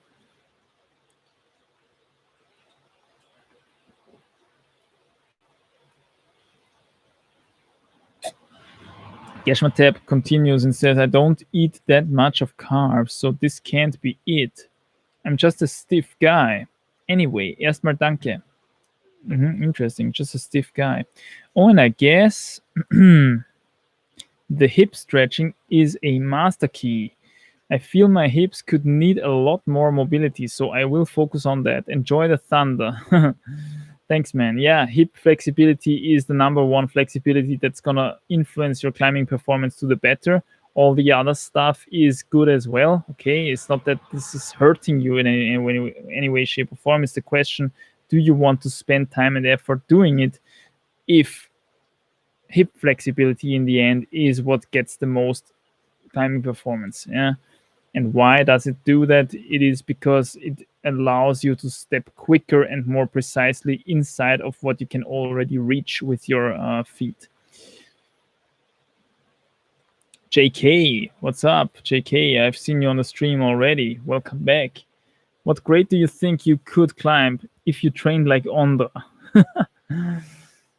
I don't know, man.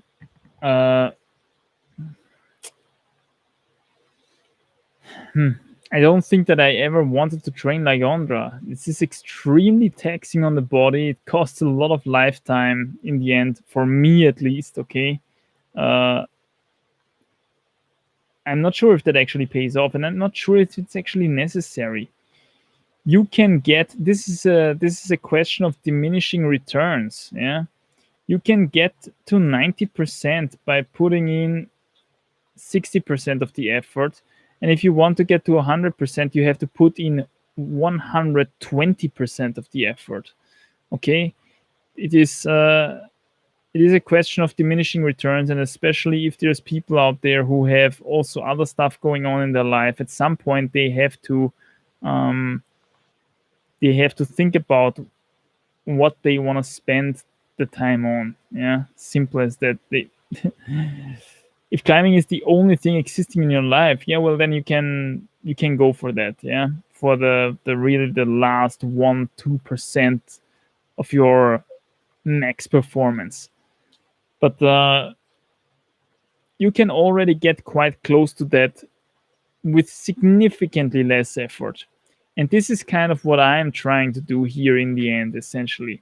Becoming more and more efficient with my efforts so that I don't burn my body away completely. Like, I mean, I was just looking into my old videos recently on the main channel, what I looked like back in the day when I was high carb vegan and super training like 5 times a week in the gym and super city warrior style. But I looked a lot, if I'm honest with myself, I looked a lot worse. I looked a lot worse than I look now in the face and everything. I was super chiseled out. There was no fat at all, sunken in cheeks, sunken in eyes and everything. My whole facial shape changed, yeah, over the last couple of years. This has something to do with a change in diet, but also with a change in lifestyle, I feel, yeah, because I don't burn myself away so much anymore. Also because I find it's not that necessary anymore. I do know in the meantime so much strategy, so much conditioning that I can utilize to crank down super hard projects and to get my body into this kind of sending mode in a very limited time frame. It's like becoming a sniper, okay, essentially. It's like becoming a climbing performance sniper. You find a target, some sort of project, and then you ask yourself the question, how can I crank down this project with the least effort possible? And conditioning is something that is allowing you to do just that. Yeah, you're gonna be super high performance in a very short time frame, and this is when these kind of conditions have to go in line with outdoor conditions. You gotta be there, and then you go there and crush that project. And this is what feels amazing. Okay, if you kind of plan this out and tick it off that way, I feel this is a very elegant approach to cranking down projects. compared to the just, full force, balls to the walls, trying it, training like crazy, 5 fingerboard sessions a week, uh, balls going all out, burning through so many calories, completely burning your body away, with then still questionable results. Because, of course, if you spend so much effort and so much focus of your life, so much mental focus on a thing like that, the risk of failure or the possibility of failure becomes really frightening. Yeah, this becomes then kind of a mental barrier for a lot of people. Uh, Putting so much work into something and then not succeeding, this is horrible. Yeah.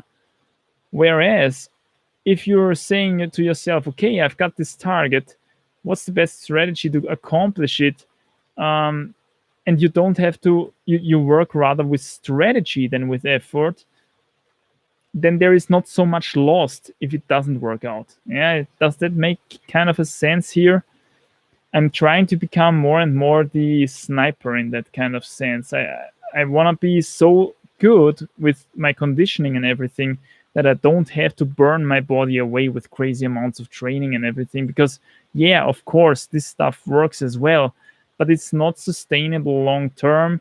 We all get older. We can't train like we trained when we were 15. Yeah, and a lot of older climbing veterans say just that. They simply got a lot smarter in terms of their training approach, in terms of their conditioning approach, and they did not really lose any grade, although they lost quite a bit of general strength and fitness and stuff, which is of course something that you have peaked in your early 20s to mid 20s. Yeah, a lot of really high end climbers are in their late 40s, early 50s or something, and they still crush like crazy.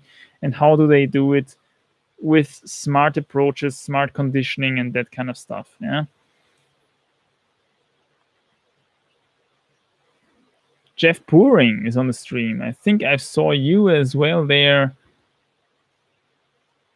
as well, huh? Here in the southeast US, Chattanooga, Tennessee, the season for bouldering and sport climbing are the same. I have goals for both first 8A of both disciplines and have climbed multiple 7C plus of both. Yeah, that sounds like you're ready. Tips and advice. Well, I must say, if you have climbed multiple 7C plus boulders already, then I'm asking myself why you haven't climbed an 8A route yet. Yeah, because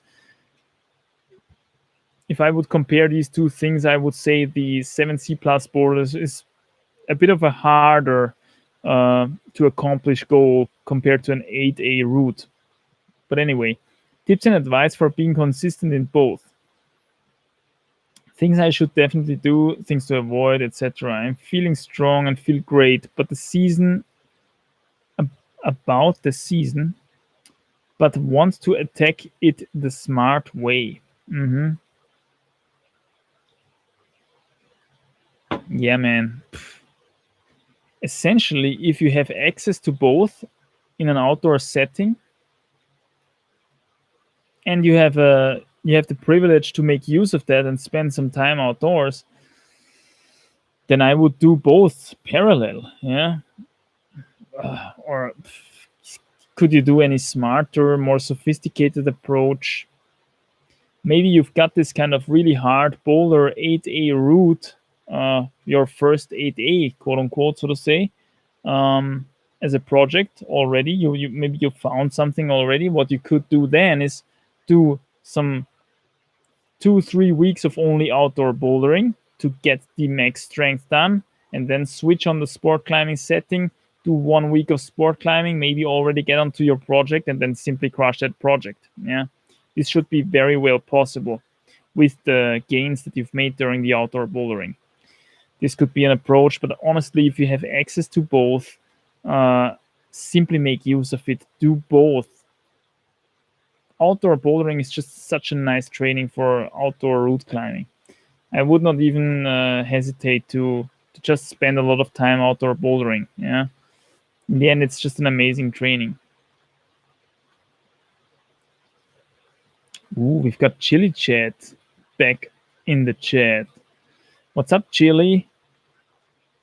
It's actually in the British climbing scene. It is common to sandbag boards. Yeah, absolutely. I think the Andromeda wall is also a bit sandbagged. Somehow it always turns out that way on system boards.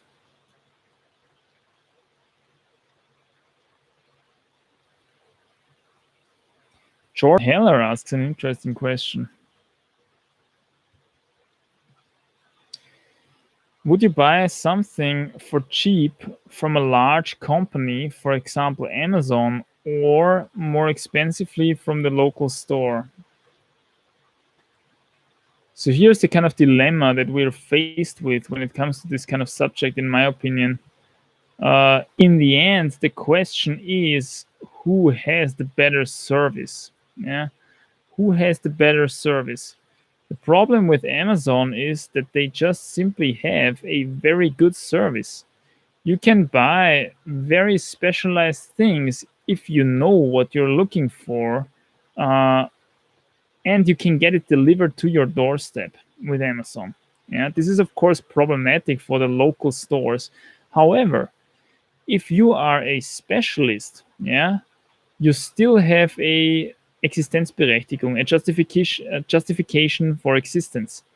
If you're such a specialist that people come to your store because they want to have your professional opinion on something, um, on something this is something that they can't get on Amazon, although they can even get that to some degree on Amazon nowadays because there is so much of the recensions from buyers, that you can really get a good idea of the product, about the product that you're about to buy.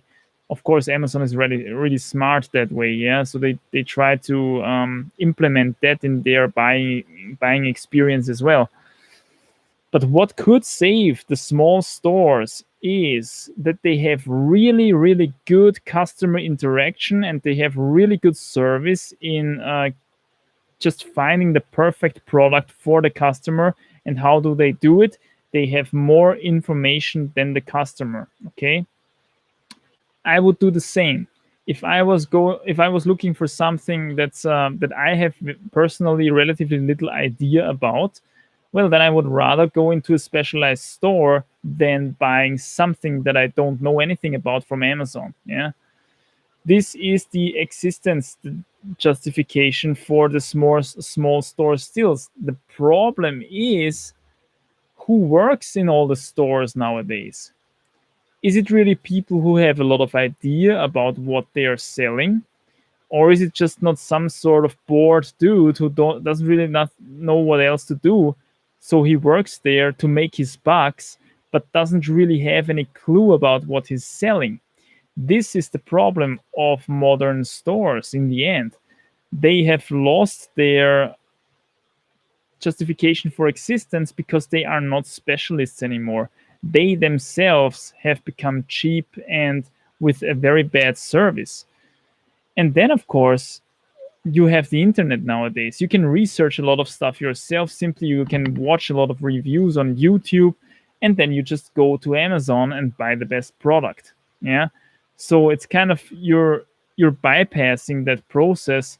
You just simply get the specialist opinion from the internet and then select the perfect product from Amazon and get it delivered from your doorstep. And this way, you have the best of both worlds. Does it have to be that way? No.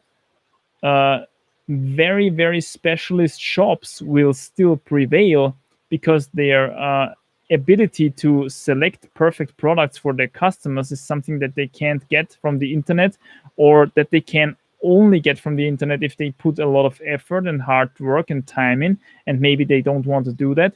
Then they can go to this very special store where a very specialized person hopefully awaits them and can get a very good service to this kind of customer. And this way, the store will prevail. This is how the store will stay profitable even in times of Amazon. The problem is not Amazon. The problem is essentially the shitty service of modern stores. Yeah, essentially. So in the end, a lot of them get what they deserve. Yeah, they should improve their service so that people still value it more than Amazon. The problem is Amazon is getting better and better, and these guys getting worse and worse. So of course, more and more traffic goes towards Amazon. Yeah, it will be interesting how that turns out. Interesting question, Jordan Heller. Thanks. Also, did you see the new White Boys video about silence?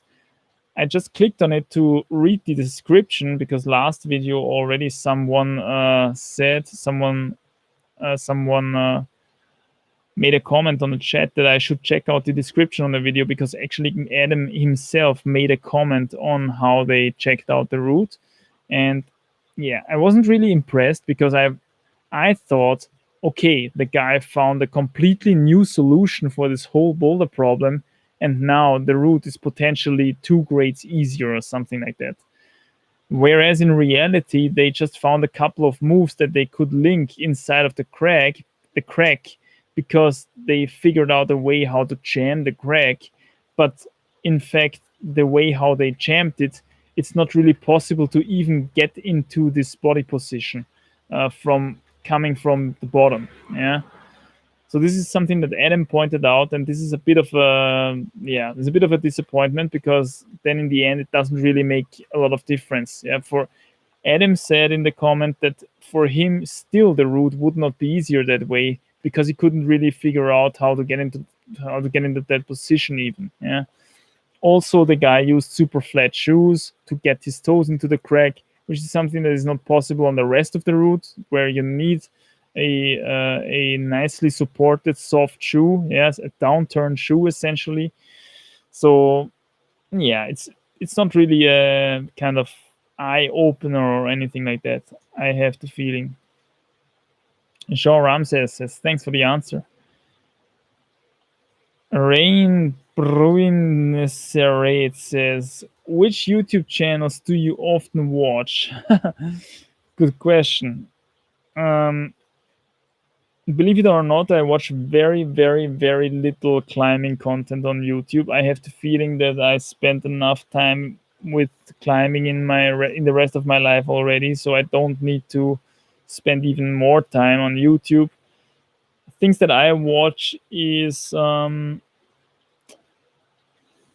lot of diet related stuff, nutrition, the science oriented guys when it comes to nutrition, but also just simply people who did a lot of crazy experiments with nutrition and got all sorts of interesting results with that. Yeah. The nutrition thing is still very, very big with me when it comes to YouTube, although I don't really talk a whole lot about it anymore on my main channel. I've gotten kind of quiet when it comes to nutrition on my main channel because I have the feeling that I don't want to promote something that is not ideal. I already made that mistake once, so I'm trying to learn from this mistake. I'll better make sure that the next thing that I'm going to promote is, in fact, the perfect stuff. Okay? So don't get me wrong, I'm still on the search for the perfect diet, yeah, the perfect human diet, which hopefully also yields a decent athletic performance. But guess what? As I already said, health and athletic performance are two different things. Yeah, the one must not a diet that yields perfect health must not necessarily at the same time yield perfect athletic performance. So it could be that these things actually be quite far apart. Yeah, it's of course a bit of a bummer because ideally we want the best of both worlds, right? So we want to have perfect health and perfect athletic performance. I'm not so sure if this is possible. I'm not so sure if there's a diet out there that enables both at the same time. Um, yeah, but I'm still on the search, and I use YouTube a lot to see what kind of results different people get with their experiments. I still experiment on myself all the time. I think it's just fun. Yeah, and apart from the YouTube, apart from the nutrition stuff, what else do I watch? I watch some sort of very, very non-mainstream political commentary sometimes. Uh, yeah, Not a whole lot more, I must say. Not a whole lot more. I feel like, especially over the last weeks, I've been trying to reduce my social media time quite significantly. I've been trying to really only watch stuff that I really get something out of it apart from entertainment, because I feel you can actually waste a lot of time on YouTube by just searching for entertainment. This is also why my channel is I'm trying my best to always put something out there which is somehow useful for some people, which could give people new ideas, new experiences for their own lives, yeah, for their own training, for their own performance. I'm not so much the entertainment kind of guy. Although I must say it was fun to make these funny intros for the last couple of videos that I did. That was kind of fun and entertaining, I suppose. But yeah, I feel still that I'm kind of I'm more the informative quite of type of climbing channel compared to the entertainment type of climbing channel. Yeah, but anyway, this is the stuff that I watch sometimes, mainly nutrition stuff, people who are doing experiments as well as the scientific crew, and apart from that, maybe the one or the other political commentary that is really out there, really edgy stuff, non-mainstream. Because I feel what you get from the mainstream when it comes to this topic, as well as what you get from the mainstream, by the way, when it comes to nutrition, it's just completely BS. Yeah. If you want to get to the truth of things, you have to step away from the mainstream. Uh, I don't know if this was always the case or if this is just the case in recent times, but I feel the more I look into these things, the more time goes by, it's getting more and more significant that you really have to step away from the mainstream if you want to have real information. Yeah, the mainstream really keeps you in the dark with a lot of stuff.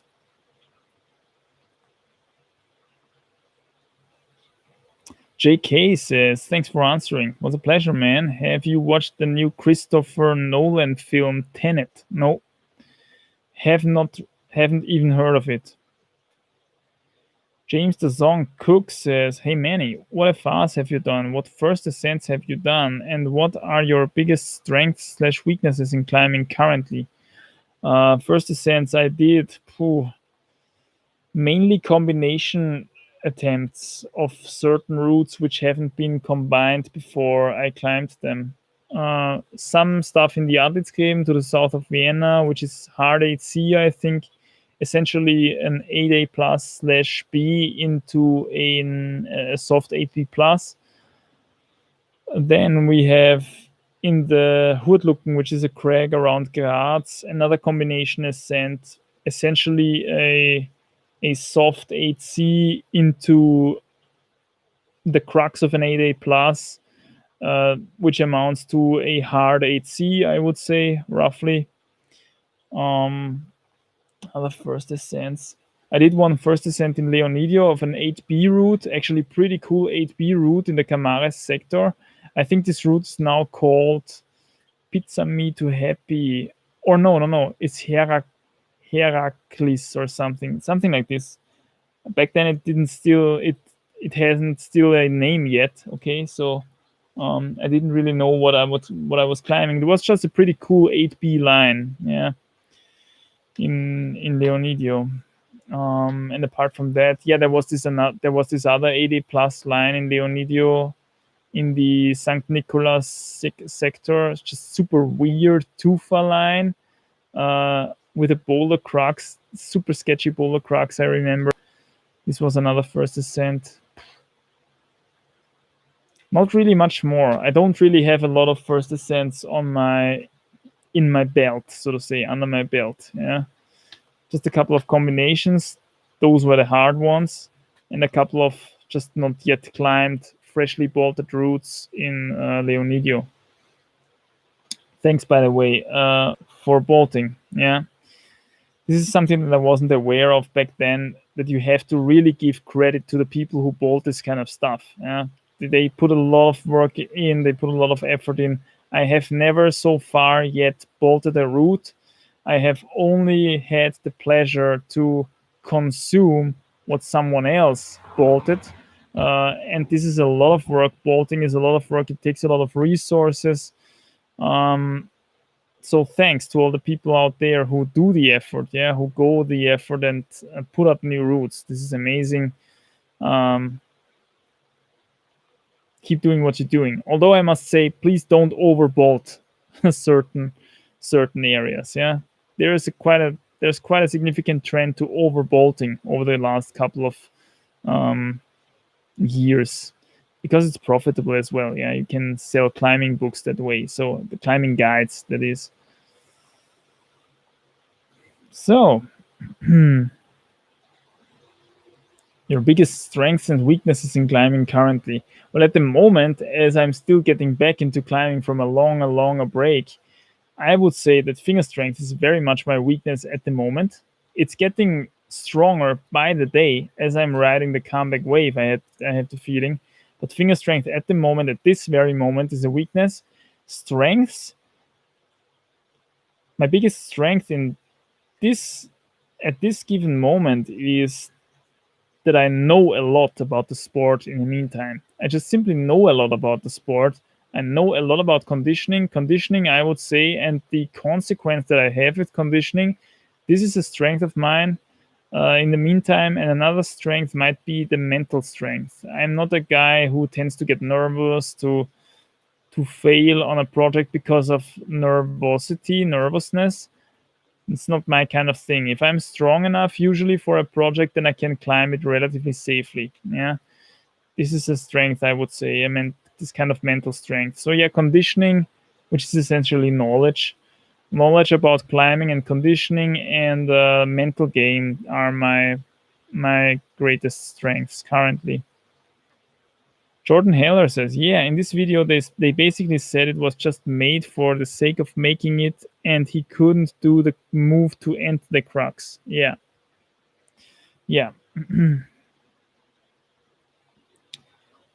Ed Cunningham says, what are the pros and cons of living in the countryside compared to the city? Yeah, there's a lot. Countryside is a lot better in terms of fresh air, nature, the people as well, and not so crowded, not so overpopulated. Better food, access to better food. Um, I can't really honestly think of any real disadvantage. Yeah, you can't go to the cinema. But why would I go to the cinema anyway? There's only BS movies in the cinema anyway. So why would I go to the cinema? I can't go to cultural institutes like the opera or the theater. But if I'm honest with you, I rarely did this kind of stuff when I was living in a big city anyway, so I don't really miss it. I can't go into big shopping malls. I can't go into big shopping streets. All stuff that I didn't do in a big city anyway, because this is just not my kind of thing. Yeah. Um, I can't I can't study. I cannot study on the countryside. This is maybe a significant disadvantage for a lot of people. I studied though in the big city, and I can say that studying is by far not the holy grail. Okay, there is so much knowledge out there which you can very well acquire without ever studying anything. Yeah, and there is extremely smart people out there who have never studied, and there is extremely dumb people out there who have studied a lot and have a lot of degrees and have a lot of papers going for them. Yeah, so this is really, in modern day and age, you cannot really set yourself apart anymore by studying. Also, mainly because everybody's studying. In at least in the area where I live, where studying is free, almost everybody studies something, yeah, because they don't know what else they should do. That's the problem. I would much rather tell a person, please try to figure out what you want to do in life, really, what you really want to do, what you want to excel at, and then try to start with that as early as possible. Yeah, make it your strength, because this way you will very soon make it profitable. Yeah, you will become a specialist in it, and people are going to seek your advice. People are going to seek your skills, whatever that may be. Yeah, maybe you're just a super good I always bring the example of the violin builder. Okay, maybe you're a specialist in making violins. Well, guess what? You can make a living with that. Yeah, you can make super good violins and sell them if that's your passion. You don't need to study anything for this. Guess what? You just have to get into this stuff, search out a master, and this guy should show you how it goes, and then you make your own experience from that. This has nothing to do with going to university or anything like that. Yeah, and there's countless things like that. You don't need to study to do all this kind of stuff. By all means, study if it is necessary for your dream job. Let's say you want to become the surgeon, you want to become a doctor. Well, guess what? If you want to be taken seriously in that kind of medical environment, well, then you have to study. Yeah. Uh, so that's for that. Yeah. Studying is very relative in the meantime to me. It's not a guarantee for just because someone has studied something, it's not a guarantee that you have a smart person in front of you. In fact, very often it seems like uh, very, very smart people often shy away from studying because they have made a academic experience at some point, and then they got kind of disillusionized and saw that, okay, it's really just a lot of stuff is just really rinse and repeat. Okay, you're just repeating knowledge without really thinking about it, without really questioning it, without really doing the experiments yourself. And this is essentially it's just, yeah, taking time of your life, putting it putting it onto a desk and getting a degree for that, so that you then have greater chances in the working space. Yeah. But what does that any good for you if this job that you get then is not really your dream job anyway? So I would rather tell a young person nowadays, figure out what you want to do and do just that, instead of just studying because you don't know what else you should do, which is what so many people do, which is what I did instead. But in hindsight, I was lucky enough to pick at least the right direction for studying, which was biology, which was just the perfect thing that I could have studied in this kind of mindset that I had back then. Yeah, so I'm not unhappy with how it turned out for me, this whole academic experience. But I could have started the YouTube thing 3-4 years earlier. Yeah, and had made that kind of the thing possibly a lot more professional, a lot more with a lot more success, maybe. Although I'm quite happy with the success that I have anyway, so it's not really that I need really much more or something like that. I'm pretty happy with where I am, but yeah, I could have done it earlier. So who knows what could have happened? Yeah, uh, all these kind of things. So it's a lot that go into this kind of stuff. But yeah, this is some stuff that is better on the countryside compared to the city. In the city, you have a lot of things which I don't unfortunately care anymore, much more nowadays. So that's why I moved out, essentially. General living conditions are a lot better on the countryside.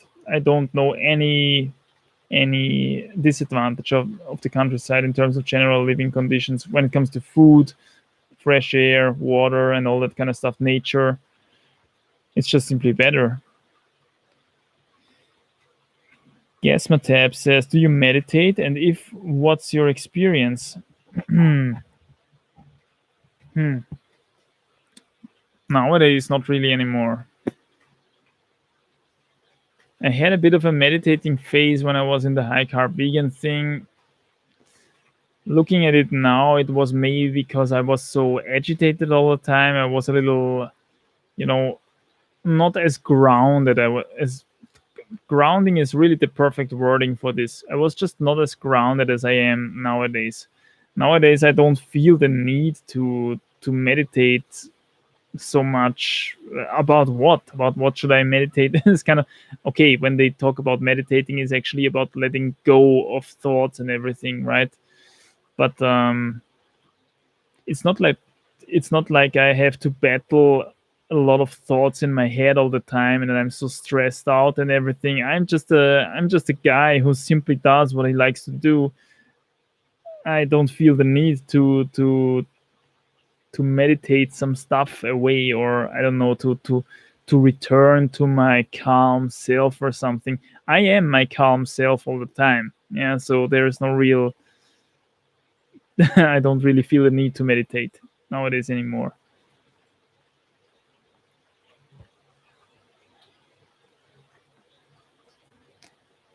Ed Cunningham says, "What is the most impressive climbing performance you have witnessed?" The most impressive climbing performance I have witnessed was when I met Adam Ondra in a crag called, let me think, what was it called? Entrac. It's a crag in France, called Entrac. And I think it's kind of close to Briançon, actually, where the recent World Cup took place. And it was back then, in that year when I was there, the World Cup in Briançon was there as well, and a lot of pros were in the area. And to get ready for the competition and everything, they went outdoor climbing simply to these kind of crags. And Entrac is actually a pretty high end crag, with I think even 19A plus there and 19A. And correct me if I'm wrong, but I think that Alex Megos did his first 9A in on track, actually. Not the 9A on site stuff, which he did in Ciurana in Spain, but his first normally red pointed 9A, I think, was in on track. Correct me if I'm wrong. I'm not sure. Yeah, something like this. Anyway, Alex Megos was there and climbed something really hard, and Adam was there as well at the same day when we were there as well. And he wanted to onsite this 9A. He gave this 9A a serious onsite go. And the funny thing was there was a super strong French dude there who was projecting this 9A for quite a significant time already, I think. And he had all the beta and everything. He was really close to sending. And in fact, a couple of days, or I think 2 weeks later or something, he even sent it. Yeah. But that day, when Adam goes there and tries to freaking onsite this 9A, and he goes on the route, boom, boom, boom, big moves, Adam style, just going for it with full dynamicness, with full momentum, and just doing doing apparently a lot of stuff the wrong way, but still sticking it. And the guy down there, was looking obviously at Adam trying this onside. We were sitting down there as well, looking at this onside attempt. And the guy was sitting like, he was always like looking up at Adam and then like, oh my God, how can he even hold this? Then he was looking up again. Oh man, how can he even hold this? This is ridiculous. like this, he was kind of commenting to himself this onside attempt by Adam, because apparently Adam did a lot of stuff wrong and just did it so much harder. But in the end, in the crux, it turned out that he had the wrong beta and actually fell off Adam. Yeah. And he got back onto the route, but still, this onside attempt was just amazing to watch. The fluidness of his climbing and the momentum and the just reading skills of this human being are just out of this world. It's like you're watching a machine. Yeah, it's a freaking super fine-tuned climbing machine. This kind of guy. Yeah, it's amazing to watch. This was the most impressive climbing performance that I witnessed. He fell off in the crux, unfortunately. And got back onto it, kind of figured the crux out, and then did even 2 more attempts on the same day. But interestingly, didn't finish the route that day. So he couldn't climb it in this one session. So apparently, maybe it was a little bit hard for him, or it was kind of his anti-style, I don't know. But he couldn't finish it that session. But yeah, the onside attempt was really impressive. And in fact, I think he did get the furthest in the onside attempt. Yeah, in the next few attempts, he fell sooner, actually, which is interesting because you would assume that the onside attempt is the hardest, right? But it's funny. Onsighting often the thrill of onsighting gets you further than you would have expected, and then once you do the second and third go, this kind of motivation is kind of gone, and then you're not pushing through as much anymore. And this way you don't get as far as even in the onsite attempt. Yeah, so it's really interesting what happens there in terms of mentality and everything.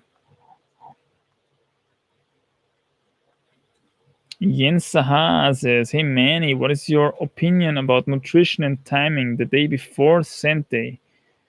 Depends on when the sending session takes place. If the sending session takes place in the morning, I would go with a decent evening, not too with a decent evening meal, not too late, around 5 p.m. maybe, and then do my evening run afterwards so that I empty out the glycogen stores in my legs so that I am as light as possible. And then in the morning, I would not eat breakfast and just go to the crack straight away and attack this thing. Yeah. Hopefully with decently loaded glycogen stores and everything, but not too heavy. Yeah, because we didn't eat breakfast before. Again, also breakfast spikes insulin. You need to digest stuff. We cannot perform when insulin is high. Insulin is the energy saving hormone. When insulin is high, we are in energy storage mode. When we want to climb and go balls to the walls, we want to be in energy output mode. And to be in energy output mode, the insulin needs to be rock bottom. Yeah, which means you don't have to eat.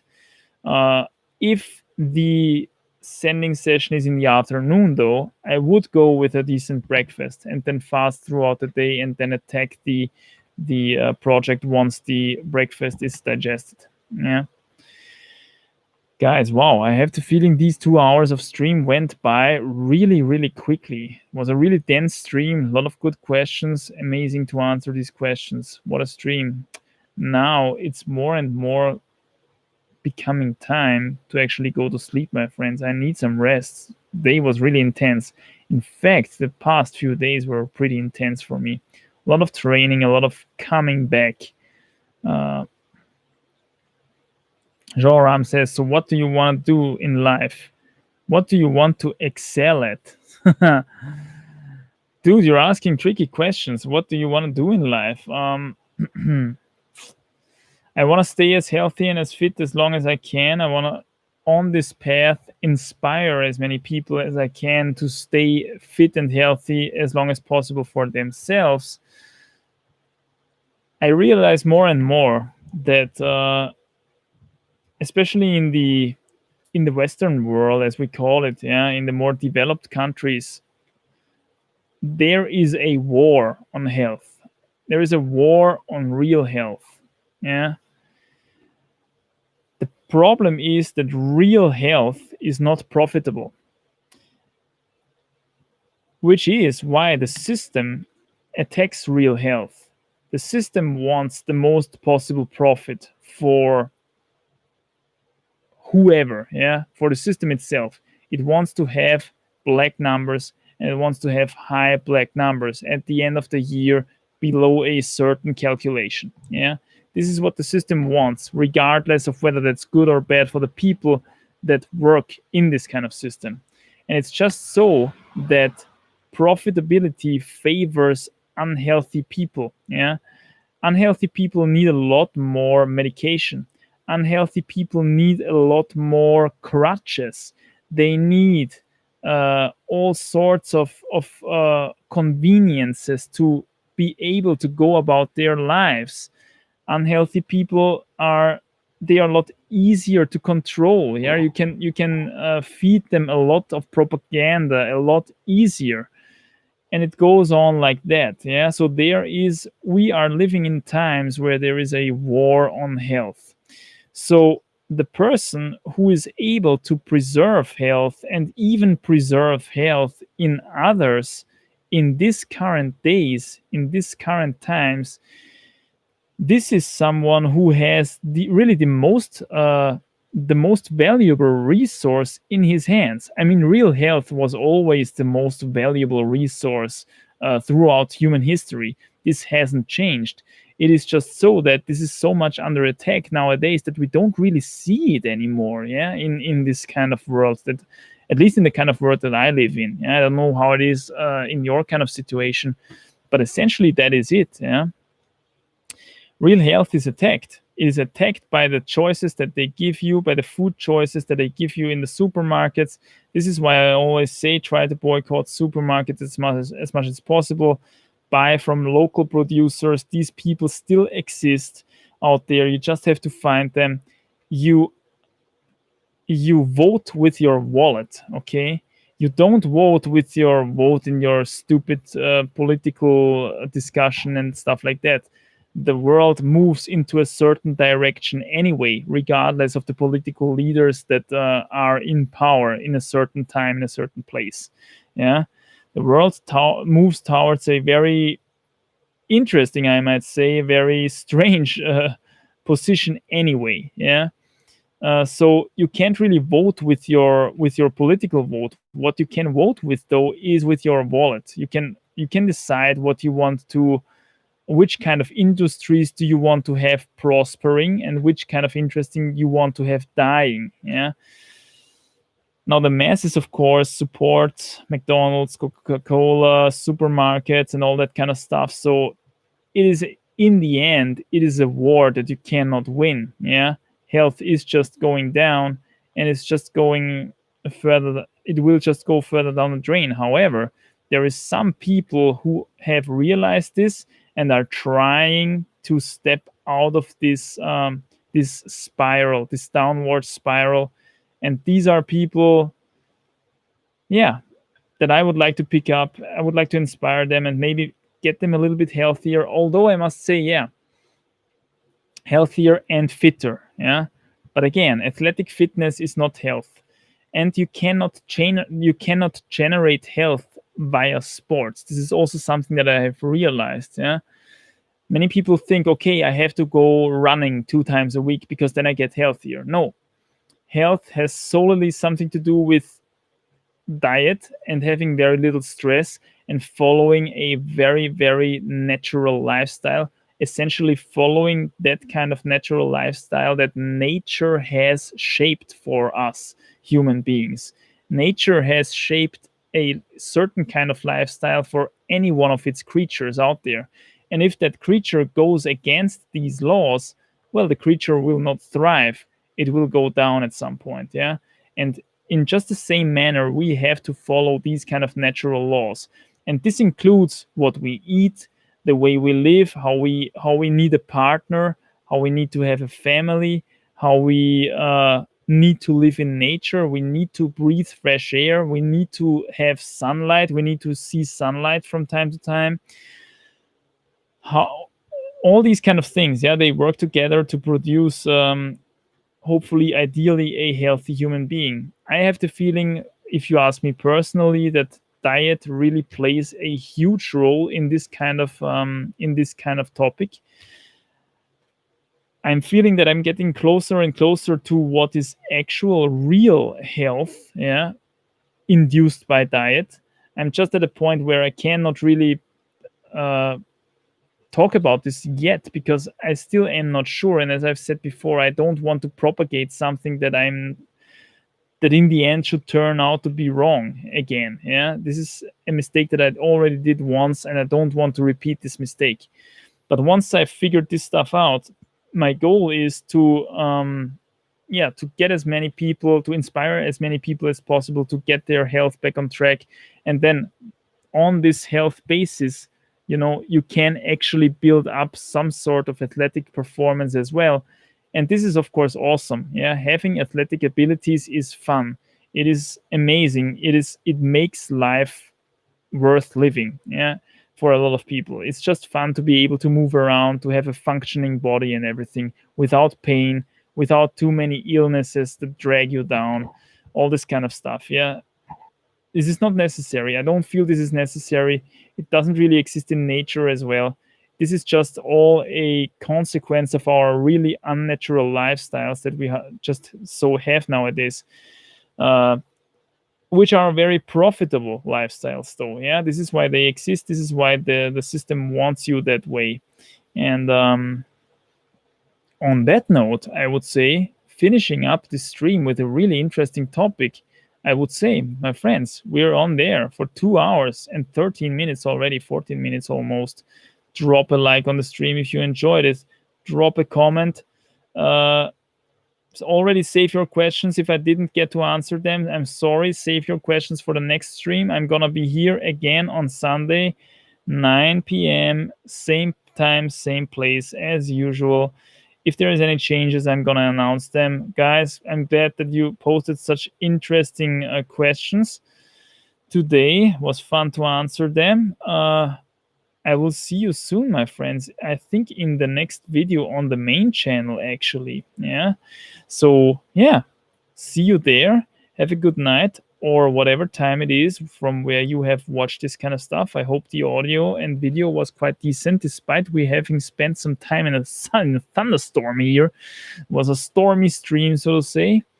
And yeah, I'm gonna stop rambling now and wish you a great time. Yeah, keep crushing, stay strong. I'll see you soon, my friends. Bye.